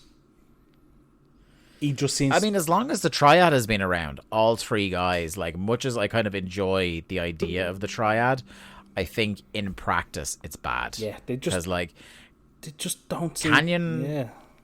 Canyon doesn't wrestle that much anymore, at least as a single, which we really always enjoyed his singles matches. DDP is stuck in this, he was one of the best promos in the company, and now he's just doing big fat ma jokes. Yeah. And yeah, we've talked about Bam Bam already. And then Benoit comes out here and this is a guy who's one of the very few in our lifetime who regardless if you're his opponent and regardless of if you're capable of or interested in having a good match, Benoit is going to drag you to one. But clearly Benoit he didn't seem at the races tonight either. There are certain moments where they do some stuff and there's a couple of decent sections of the match. I think that's the perfect way to describe this match. They do some stuff and it's kind of okay. Yeah. But it's like if you and I got in a ring and tried to do a Benoit DDP match with no training. And it's we would know the spots that we know these guys hit, but we wouldn't know where to put it or how to get an organic reaction for it. That's what it felt like. It felt like two guys sleepwalking through a cover version of what they're capable of. And it just left me kind of hollow. There was nothing mechanically wrong with it, but it just didn't there's nothing connect. To sink your teeth into on this match. There's until the finish where the whole story becomes Benoit overcomes the triad, there's literally nothing to this match. Yeah, it's profoundly disappointing for what we know these guys can do. And they made it no DQ. It's the least no DQ match on the fucking second half of the show. Every other match on this, for the rest of the show, has more elements that you would say would better suit an ODQ match. Do you know what? There are certain wrestlers. I was having a conversation, and neither of these wrestlers typically are in this category, but it made me think of this style of wrestling. Myself and Garrett and Jack were having this conversation about who are the greatest wrestlers we've seen in our entire lifetimes. And a lot of people get thrown in the mix. Your Danielsons, your Joes, your AJs. We got a lot of Sean's career, so Sean was on the list. We talked about the merits of Jericho being on the list. People like that, where maybe the promos were at a higher level than the matches and things like that. But there is a substrata of wrestlers who it's their body of work is incredible in terms of maybe mechanical output, but in terms of genuine crowd reaction, because when the reason this came up was we were talking about Tanahashi, and that Tanahashi chiefly, he transcends the barriers of language and everything like that, because Tanahashi, when he wrestles, makes you feel something. Oh yeah. And these two men, Benoit and Paige, we have showered with praise for 2 years on of WCW in this podcast, that their matches made you feel something. We were so behind organic babyface, studied wrestler DDP. Obviously, you don't need to get into talking about the physicality and intensity of a Benoit match. Mm-hmm. And here we have these two guys wrestling like every guy you've seen on indie, who is mechanically knows exactly what they're doing. They're clearly well trained, but they cannot connect in a way that makes you feel anything. That's what this match was like. It was so uncharacteristic. I was so fucking disappointed with them. Yeah, I think that these are the kind of guys. I think that's a good way of putting it. Is there was no passion from either of them for here, and there was nothing for the fans to kind of engage with, because it was literally these two just going through the motions. As you say, yeah. They knew what to do, they knew when to do it, but there was no feeling to it.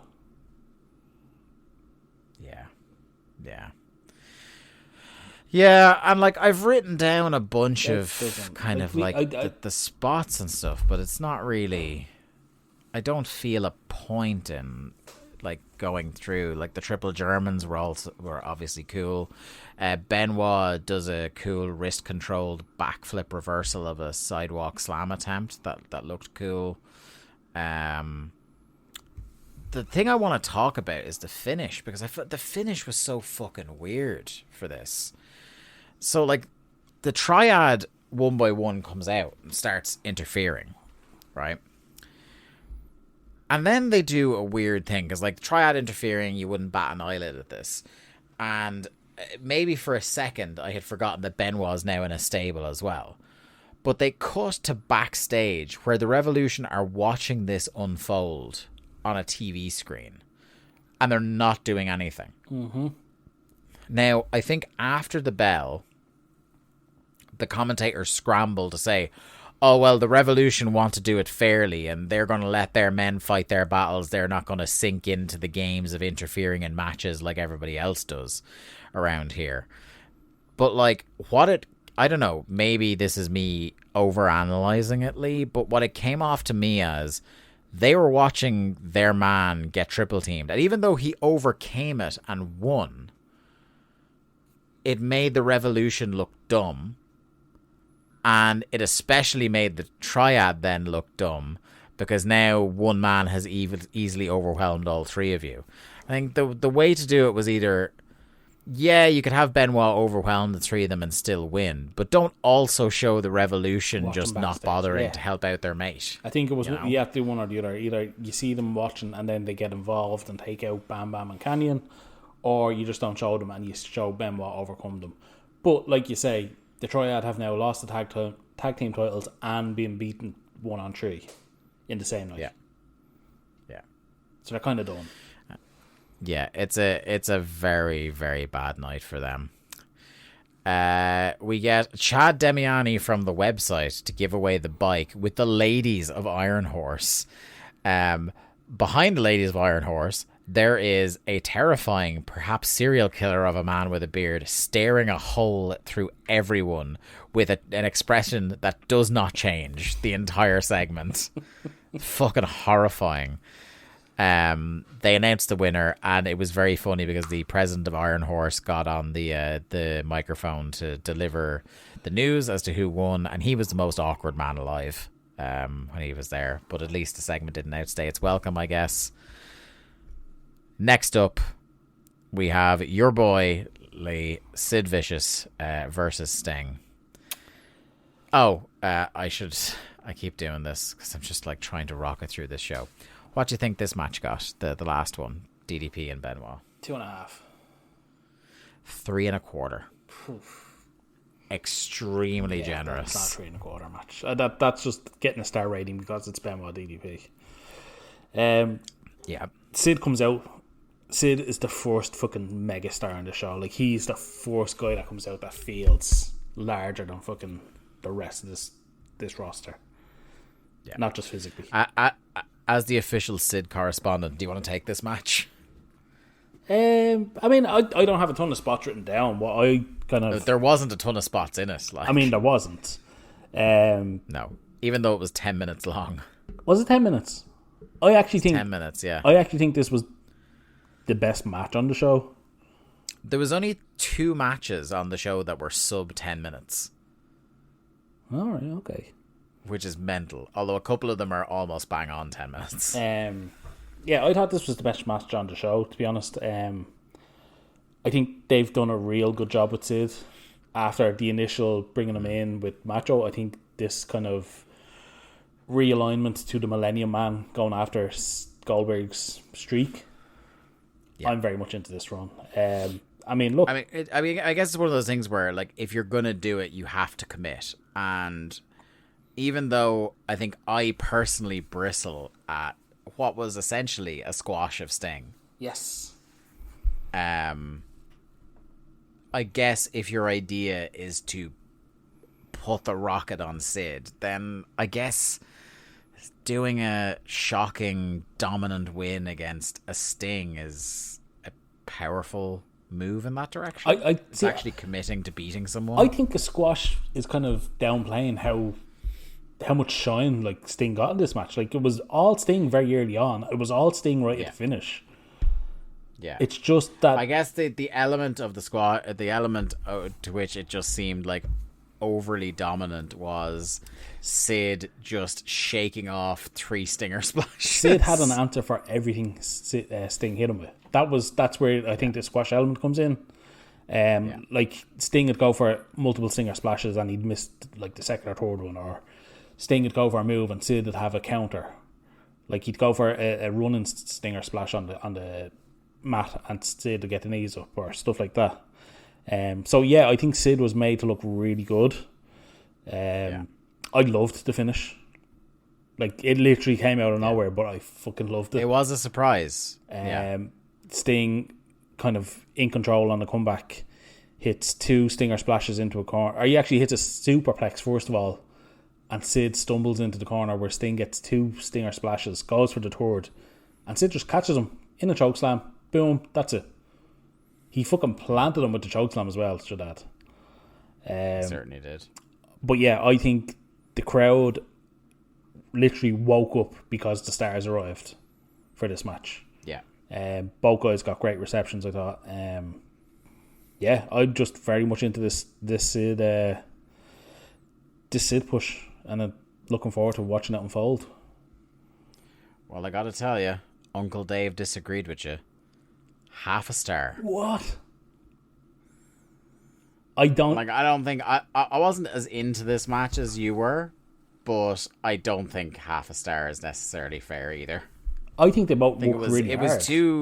The match was too over and had too fun of a finish to be 0.5 star. I think they worked hard, like, considering. Like, this feud was probably the least pushed of the 3 involving the warring faction, I suppose you could call them, of Nash, Steiner and Sid. And like Tony even mentions Sid and Sting has happened before. That's all he said. It's happened before. Yeah. So we even got some basic WCW lore. Yeah. Next up, I want to keep you on lead commentary just for the entrance portion of this match so that you can fulfill your gimmick. That's not Rick Steiner versus Goldberg, and to go over to Crush'em Watch with Lee Malone. What's the status of Crush'em this week? They're pricks. That's what the status is. Yeah, we got the Goldberg WWE fucking, not even the good one. They got the fucking WWE version this week. Yeah. That's the most confusing thing. Sometimes it's the WCW one. Sometimes it's the WWE one. Sometimes it's just fucking Crush'em. I genuinely think the people in the WWE music department don't have an ear to tell the difference. They probably don't, actually, yeah. They just have 2 tracks labeled Goldberg.mp3. I have to say, this was the most... I don't know whether it was the position of the camera or whatever it was about the sound on this show. Rick Steiner's entrance music has never sounded more like Welcome to the Jungle than it did on this night. Yeah. Hammed up, especially for those in attendance. There's not really much to say about this. Like, this is like the classic Goldberg 5-minute match. There's one bit here that just shows like Rick Steiner is just not very good, where both men run the ropes and Rick does this weird spinning arse first tackle. I don't know what he was trying to do. I think he was trying to knock Goldberg to his ass, and I think he got hit a little bit hard by Goldberg. Yeah. I will say he does a lot of working him over with the knee brace as well. Yeah, I just want to ask, who in 1999 was asking for a Rick Steiner push? Rick Steiner. That's who. And again, like, to use your logic from earlier, are you telling Rick Steiner no? He comes to you and says he wants a push. No, but like I know, I get that the Steiners are Nash's mates, and that's what it is. Yeah. But I mean, come on. Do you know what I'll say at least, though? He didn't win. This is, again, I think this is the second Rick Steiner push we've seen on the Run of Thunder, and as soon as he gets to a pushed level where he's coming up against actual guys, he immediately loses. Yeah, so at least there's that. Like, now, if he had beaten Sting in the last match, I'd be fucking incensed. What if he used the dogs? Oh God, yeah, mauled him again. At least that'd be a callback, which would be very rare for this company. We did get my favorite Goldberg non-finisher move, the Gorilla Press Power Slam. That is such a fucking great move. I had to say, again, Goldberg nearly lost Steiner. He had to take a step back into it just to get him balanced. But yeah, it is really impressive. It was the match was just fine for what it was. Like, it was nothing special. It was, your Goldberg 5-minute match. It's a fairly bulletproof formula, even with someone as awkward as Rick Steiner in there. Mm-hmm. You're getting your high spots, you're getting your entrances, you're getting your finishers. Boom, boom. A hardcore match. Oh, actually, again, the star rating for this was boom, boom, boom, boom, 1/4 star.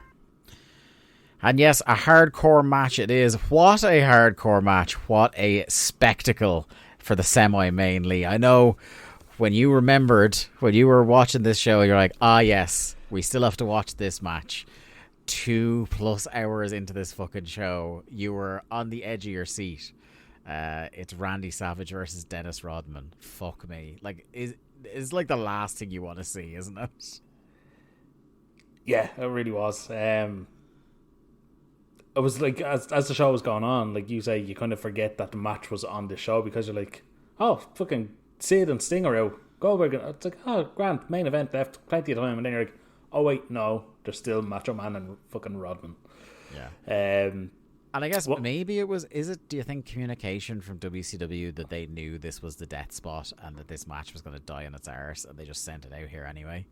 No, I think Rodman's contract was main event, whatever, and yeah, they could sell it as a co-main event type thing. Yeah. What did you think of Dennis Rodman coming out in his house coat? Yeah, it was quite a look, wasn't it? But it's just like Dennis does what Dennis wants. It's maybe the most fun I had with him in this match. It's just like What the fuck are you wearing, mate? I think I'm going to be on an island with this one. Maybe I was delusional by the time I got to this match. I didn't think this match was anywhere near as bad as it could have been. I can see where you're coming from. Because, like, it was pure smoke and mirrors and, like, fucking walk and brawl, which we hate. Don't get me wrong, I do not need to see another walk and brawl ever again in my life.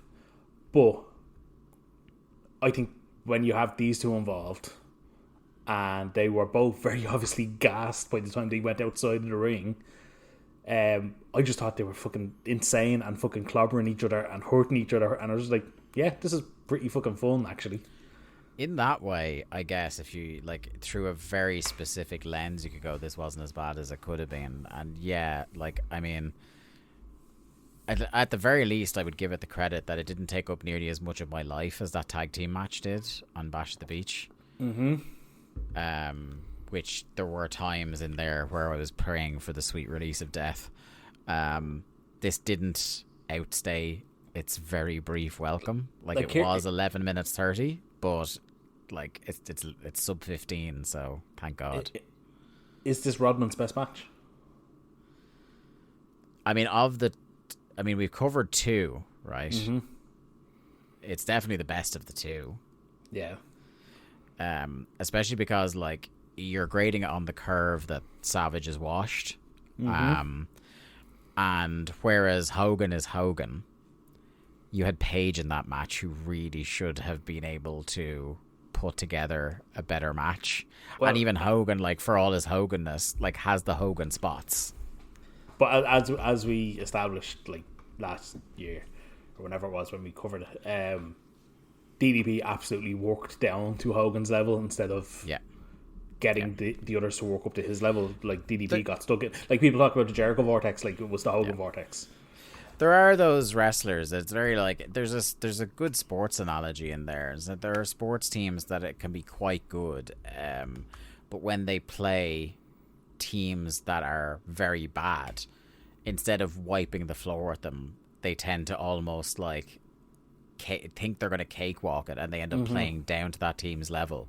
Like, I know for you and I, Manchester United were like that for a long time, even when we were successful, where we'd actually struggle more against the, like, dog shit bottom of the table teams, and then breeze through a lot of the matches you think were going to be competitive fixtures. Well, I mean, there's always those teams in the Premier League that will always, no matter what, get a result against the top 8 teams, and then they'll come up against fucking Swindon Town in the FA Cup and get fucking destroyed. Yeah. But yeah, this is kind of the DDP phenomenon at that Bash at the Beach match, and I'm not going to give Randy Savage enough credit that he's doing this, like, working down to, I think this is the level he's at now. Unfortunately, yeah.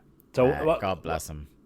What did you think of what did you think of the match overall then? Like I said, I kind of enjoyed it for its level of not being a total fucking shit. Yeah.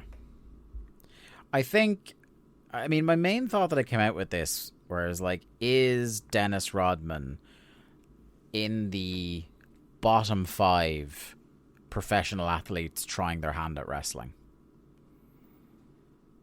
Like, he is one of the least coordinated human beings I've ever seen in a ring. Oh, he's so gangly. Like, he's just limbs everywhere. Yeah. The full giraffe on roller skates, and like, the build of the man being a professional basketball player is not ideal for wrestling. But then I look at, you want to talk about, like, a giant basketball player in wrestling. Shaq had a better match 20 years later. Yeah, that's true. In AEW. Like, that was smoke and mirrors to fuck, like, but... And also involved Brandy Rhodes. It also involved Randy Rhodes and, like, Jade Cargill's first televised match. Mm-hmm. You know, like, there was a lot working against that, and it was substantially better, and they did smoke and mirrors kind of bullshit. But I guess, like, at least you had Cody in there in his physical prime. Actually, seeing as you mentioned Jade Cargill, did you see who they're teasing her first feud with? Is it Charlotte? No, she was on NXT last night. Oh, she's on NXT last night, because I saw her do this. She's just been doing the thing where she just, like, her gimmick is, I drive up to to events in And get out of outrageous the car, outfits yeah. and stare at somebody. Yeah.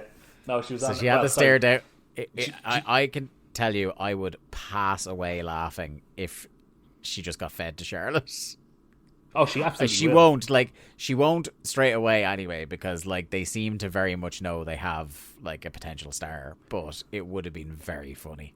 Well, you know, they're doing a Becky Lynch versus Lyra Valkyrie, Aoife Valkyrie match. Lyra Valkyria, isn't it? No, I think it's just Valkyrie now. Could be It's wrong. Valkyrie now. Okay. It could be Valkyria. Who knows? But yeah, they're doing that match next week for the NXT Women's title, and they did like a little backstage segment of Valkyrie ripping up a Becky photo or something. Yeah. And then there's a screen in the background that all of a sudden Jade just pops up on, and just starts tapping her watch, our imaginary watch.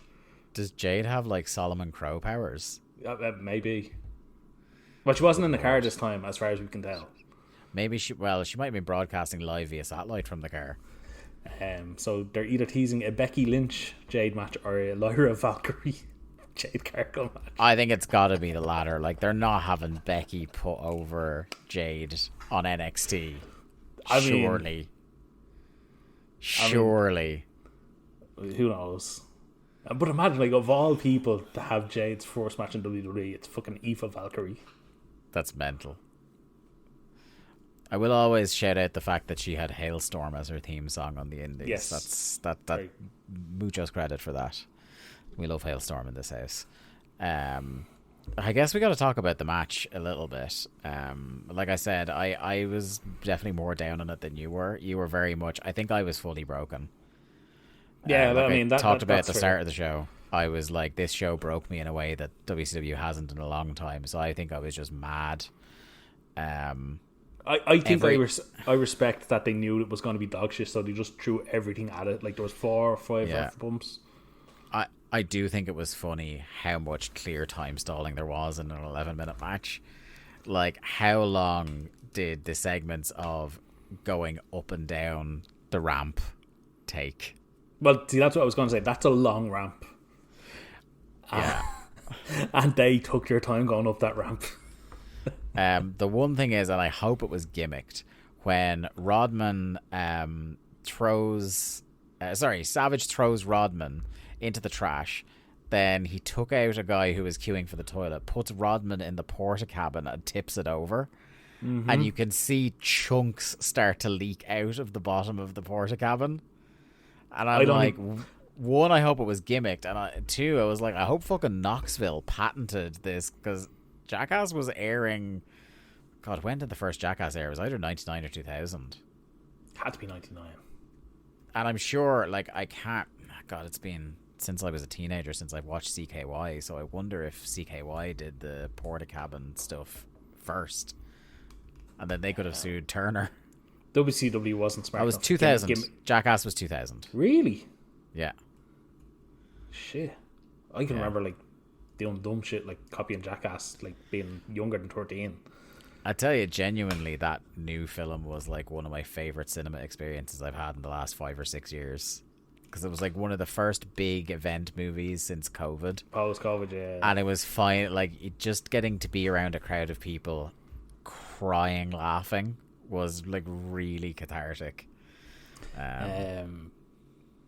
Yeah, I don't think WCW is smart enough to gimmick a porta cabin, so Yeah, I'm gonna say it was was legit. actual chunks of shit. Yeah. Doug Dillinger's big dumps. Dump Dillinger. And wouldn't it be such a WCW thing to have a porta potty right by the gorilla position? I would. Do you know what the WCW move would be? That, but also they're so salty about Rodman complaining publicly about his payday from last year that this is the boys getting back at him. Yeah, that maybe. they told him they're going to gimmick the toilet, or that it'd be a fresh toilet. Possibly. And now he's just got a leg full of shit. Yeah, there was like a field of bodies of referees, like you say. I think it was 4 referees got bumped. Four get taken out. Yeah. And yeah, I love that Gorgeous George still has to interfere for Randy Savage to beat Dennis Rodman. She comes out with a chain, he clocks Rodman and wins. I found that match on the whole super hard to pay attention to. It was one of those things where I kept catching myself drifting off or picking up the phone to have a scroll during. I don't often have those moments. On some of the pre-taped night Thunders, I do find that I'm fighting that urge. Usually on the pay-per-views, I don't have that. So, yeah, I was bored stiff by it, but I totally get your rationale for why you liked it a bit more than I did. It got a 1.25 stars. Yeah, I'd say it's a little bit better than that, but like I say, I'd easily say it's probably for me, the second or third most enjoyable match on the show. I'll tell you what wasn't the most enjoyable match of the show, and that's the main event. Hulk Hogan versus Kevin Nash in the retirement, also WCW World Title match. One thing that I did like, Michael Buffer has never looked more out of place in his goddamn life. Yeah, I was wondering, do you think he got paid extra for going to Sturgis? I would insist on it, whether I was Buffer or not. Because, I mean, that man, there's no hotel in Sturgis that would, be to his standard, right? Do you think it's like an opt-in, opt-out thing like the WWE Saudi shows? No. I think they very much just booked the show and were like, right, you're going, and that's it. You're going, no matter what happens to you. I'd imagine there had to be like some clause in his contract after the first one where he was like, I am not going back to that place unless I get X. Do you know what was funny is that like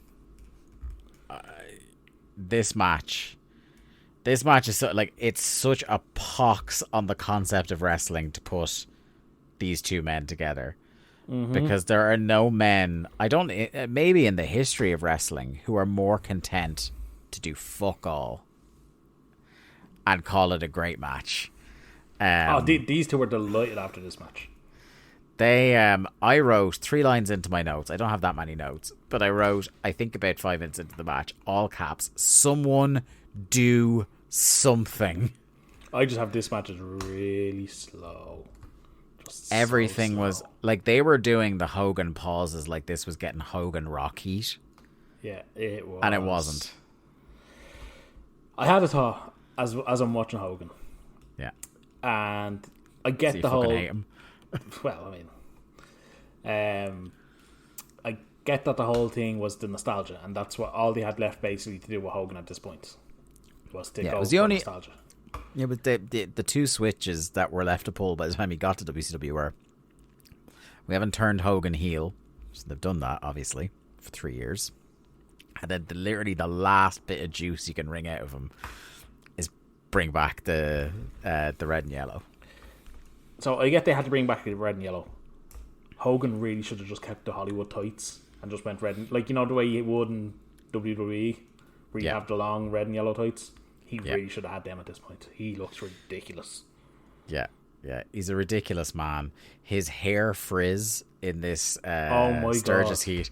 He has gone full Heihachi from Tekken. And it was within like a minute. It's incredible. It's absolutely incredible. The combination of like the humidity and whatever static electricity was going around. What did you think outrageously of funny.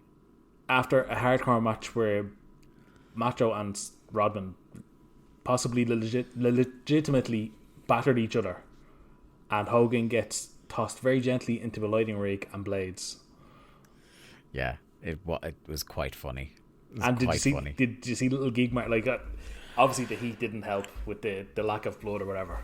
Yeah. But the tiniest little gig mark on his head. Yeah. The man didn't even commit to blading properly. Yeah, that's it. Like, he's not, even if it's not happening, he's not gonna be like Punk, who was like trying to decapitate himself under that table in Wembley to get blood against Joe. He wasn't gonna harm himself in that way. And you know what, to be fair, like, the process of blading is such a psychopathic thing to do that I can't say on this occasion that I wouldn't side with Hogan if I was supposed to blade. Has there ever, right? There are a lot of wrestlers in history who get tarred with the 5 moves of doom thing. So Roman currently gets it a bit. Cena obviously got it a lot. The Rock before him. There is nobody in the history of wrestling that has been a more accurate thing for than Kevin Nash. Yeah, I mean, probably the most. Because even Hogan would occasionally do something like fucking throw a cross arm breaker or something. Yeah, I mean, probably the most true statement Jim Cornette ever made was an elbow in the corner, choke with the boot, hair flip, sidewalk slam, powerbomb. Yeah.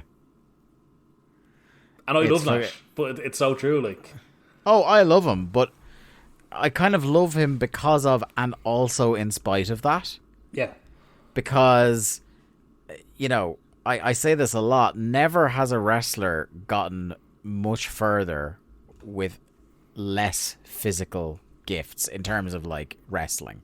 Like, obviously his physical gifts in terms of like his size, his physique, his look, absolutely immense. But in terms of like being less as a wrestler, he got further than just about anybody.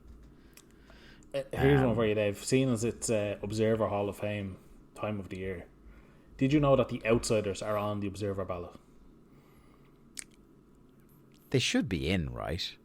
Really? Like, but in terms of like, you think about Dave's metrics as like legitimately changed the business. You know, like like their jump started the Monday Night Wars in earnest.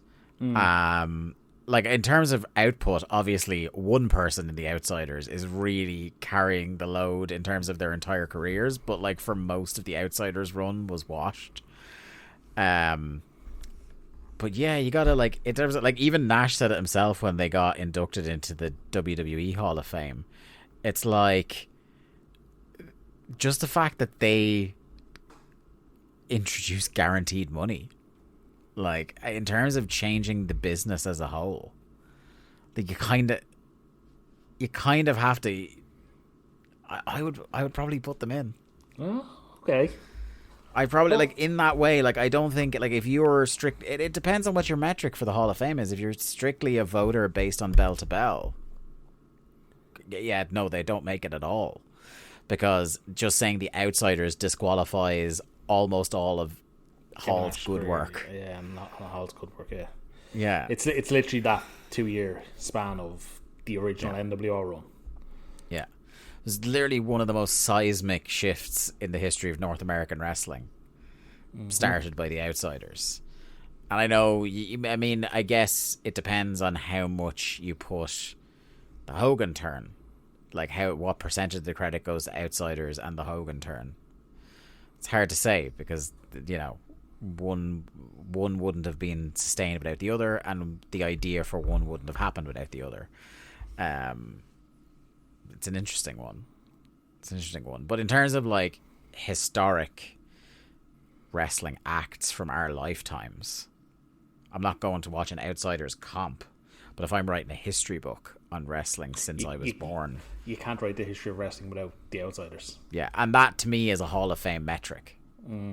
You know what I mean? An important. That's kind of where I'm at with Goldberg. like, there's so little to Goldberg, but I can't talk about American wrestling history without Goldberg. Yeah, and there's also in contrast to the Outsiders, there's loads of those Goldberg squashes I fucking loved. Yeah, you know what I mean? Like he hasn't got it belt. Like it's not fucking Misawa we're talking about here, but it's fucking Billy G, man. I fucking love a bit of Billy G. Billy G. Yeah. Anyway, yeah, this match was dog shit. That was awful. It's so fucking bad. Like, as bad as you think it's going to be, it's somehow worse. Because it's the level of, you kind of alluded to it there a minute ago, it's the level of smugness and how delighted you know they were with it. And, like, I guess you're kind of sitting there going, like I said for one of the matches earlier, it's like they know they don't need to do more than this. But in the case of these guys, they couldn't have done more than this. They don't know how to do more than this. They're not that good. I remember at one point we were getting spamming of 2 of the 5 moves of Doom from Nash a lot. We were doing lots of hair flips and lots of corner chokes. Yeah. And then I was so fed up, I wrote, he throws in a sidewalk slam, the spicy bitch. He was feeling a bit saucy. Went up to move 3. Do you think, like, I get the whole it's a retirement thing, but do you think Nash was kind of like buried with this finish? It's interesting because he's a guy who very much seemed like he wanted to get out of the way of having to job to Hogan, and he ended up having to job to Hogan. He jobbed to Hogan cleaner than pretty much anyone else. Like, Hogan kicked out of his finish and then just did the 3 punches, the big boot, and the leg drop. Yeah. The one thing that was very disconcerting to me about this match, that was so anachronistic, is Heenan was on Hogan's side during this. Yeah, I didn't like that. And is that how much Heenan has now started to give up? That he's not even living the gimmick anymore? Is it just that, I'm old now and it's whatever? Yeah, because like up until this point, even if Hogan was a babyface, even if Hogan was a babyface, and Heenan was also a babyface commentator, he hated him. It didn't matter who was a babyface and who was a heel between the pair of them. He hated Hulk Hogan. Yeah. Like, Ric Flair could be the most hated man in the world, and Bobby Heenan could be like a face-leaning commentator, and he'd still be like, well, it's Ric Flair. So that felt weird. But yeah, this match was awful. Awful. I really don't want to talk about it anymore. I'm just like, it deservedly got a dud from Dave. And it's bad, and there was whoever wins we lose in this, because neither one of them was actually going to retire, and one of them was going to continue to be in main events as the world champion in the immediate future. So yeah, that's going to be Hulk Hogan. We're gonna try and Anyway, Lee, do you want to give us your overall thoughts on Road Wild, as surprising as they're going to be to people, and your winners and losers as well while you're at it? As I said, I can't figure out if this is one of the all-time worst WCW pay-per-views or just a really, really bad one. That's like the level of show it was. Mm-hmm. I just think the show fucking sucked straight up. Like, the only winner is, I suppose, Goldberg is done with Rick Steiner, I hope. Sid looked really good, so he's a winner. Yeah. Other than that, I got nothing. I like we talked about, Chris Benoit and DDP was so disappointing to me, because I thought that was going to be the oasis of this fucking desert of fucking shit. I wonder, is that where my spirit got broken? Because the one match, I always try to cling on to one match on a card when I copy down my notes, and I go, even if the rest of this is shit, that's going to be good. And when that wasn't an enjoyable match, I'm like, I'm getting nothing out of this. And I think that's what we're going to have to get used to with guys like Eddie and Ray and Kidman, and it's just, no matter if you think a guy is a good wrestler, it doesn't matter, because WCW is going to wreck it somehow. Yeah. Anyway, we had 9 matches on this card. We felt every fucking minute of it. There was 6 clean finishes inexplicably, and I can't believe that. 3 matches with interference leading to a finish. This was a horrible pay-per-view, and I just want us so badly. I wanted for us to just get through these next couple of months to start getting into the fun bad era, because this is just sapping my soul. I ain't got no fuel left after this one. But hey, come back in 2 weeks for Thunder. Yeah. Come to watch two men slide into a nervous breakdown over WCW. We all know we look for no sympathy on this program. This was all self-inflicted. All we ask is that you come along for the ride, and if you enjoy our dulcet tones, to give us €5 a month over at largemanappears.com. It's a very simple request. As we like to say, we were warned before we started the show. People were like, you won't make it past 2 shows, 3 shows tops. We've proved them wrong, and I'm so sorry we have. Yes, we hoard your Patreon money to pay for therapist bills when this is all said and done. So you're very much helping for that. Or if one of us has to move to a funny farm permanently, where there was Viagra on a pole. Yeah. Right. On that note, this has been another edition of Days of Thunder. Thank you so much for listening, and we'll see you all again very soon. Bye-bye. Thanks, everyone, for listening to another episode of Days of Thunder. Days of Thunder was produced by Lee Malone and edited by me, Dave Ryan. Keep up to date with the show and find all the ways to listen to us. You can follow us on Twitter at WCW Thunderpod or click the Linktree link in our Twitter bio or in the show notes. I am at the Day to Dave on Twitter and Lee is at Malone_713. Days of Thunder is a part of the Voices of Wrestling podcast network. Follow the VOW network anywhere good podcasts are sold for more fine podcasts than you can shake a stick at. Thanks.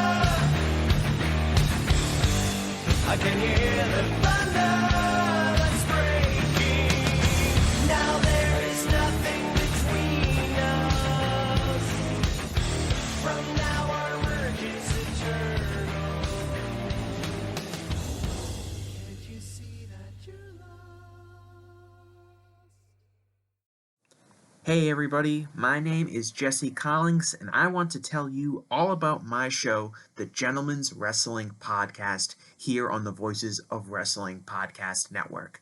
On the Gentleman's Wrestling Podcast, we do a thorough analysis on the biggest issues and trends within the pro wrestling industry. We talk a lot about pro wrestling media, we talk a lot about fan culture and wrestling's place within general pop culture, and we talk about the broader influences that are shaping the way we discuss and analyze the pro wrestling industry. We've had some of the brightest minds in the pro wrestling intelligentsia on the show, including WrestleNomics host Brandon Thurston, both Rich Craich and Joe Lanza from the Flagship Wrestling Podcast, Trevor Dame from the Through the Years podcast, and a whole lot more. This isn't a show for hot takes. It's not a show recapping the latest episode of television. This is a show focusing on the biggest topics in pro wrestling and doing a deep dive on the real stories behind the surface level analysis you might find elsewhere. The Gentleman's Wrestling Podcast is available wherever you get your podcasts, and we'd really appreciate it if you gave us a try. Thanks. Hey kids, do you like wrestling? Well, we like wrestling too. We are Shake Them Ropes here on the Voices of Wrestling Podcasting Network. Myself and Chris Novembrino kind of doing a lazy river of wrestling criticism, going through the news and whatever happened in stateside television wrestling. And also, you know what? Sometimes we just like to watch old stuff and talk about that too. Love for you to give us a listen. If you haven't already, we are Shake Them Ropes here on the Voices of Wrestling Podcasting Network.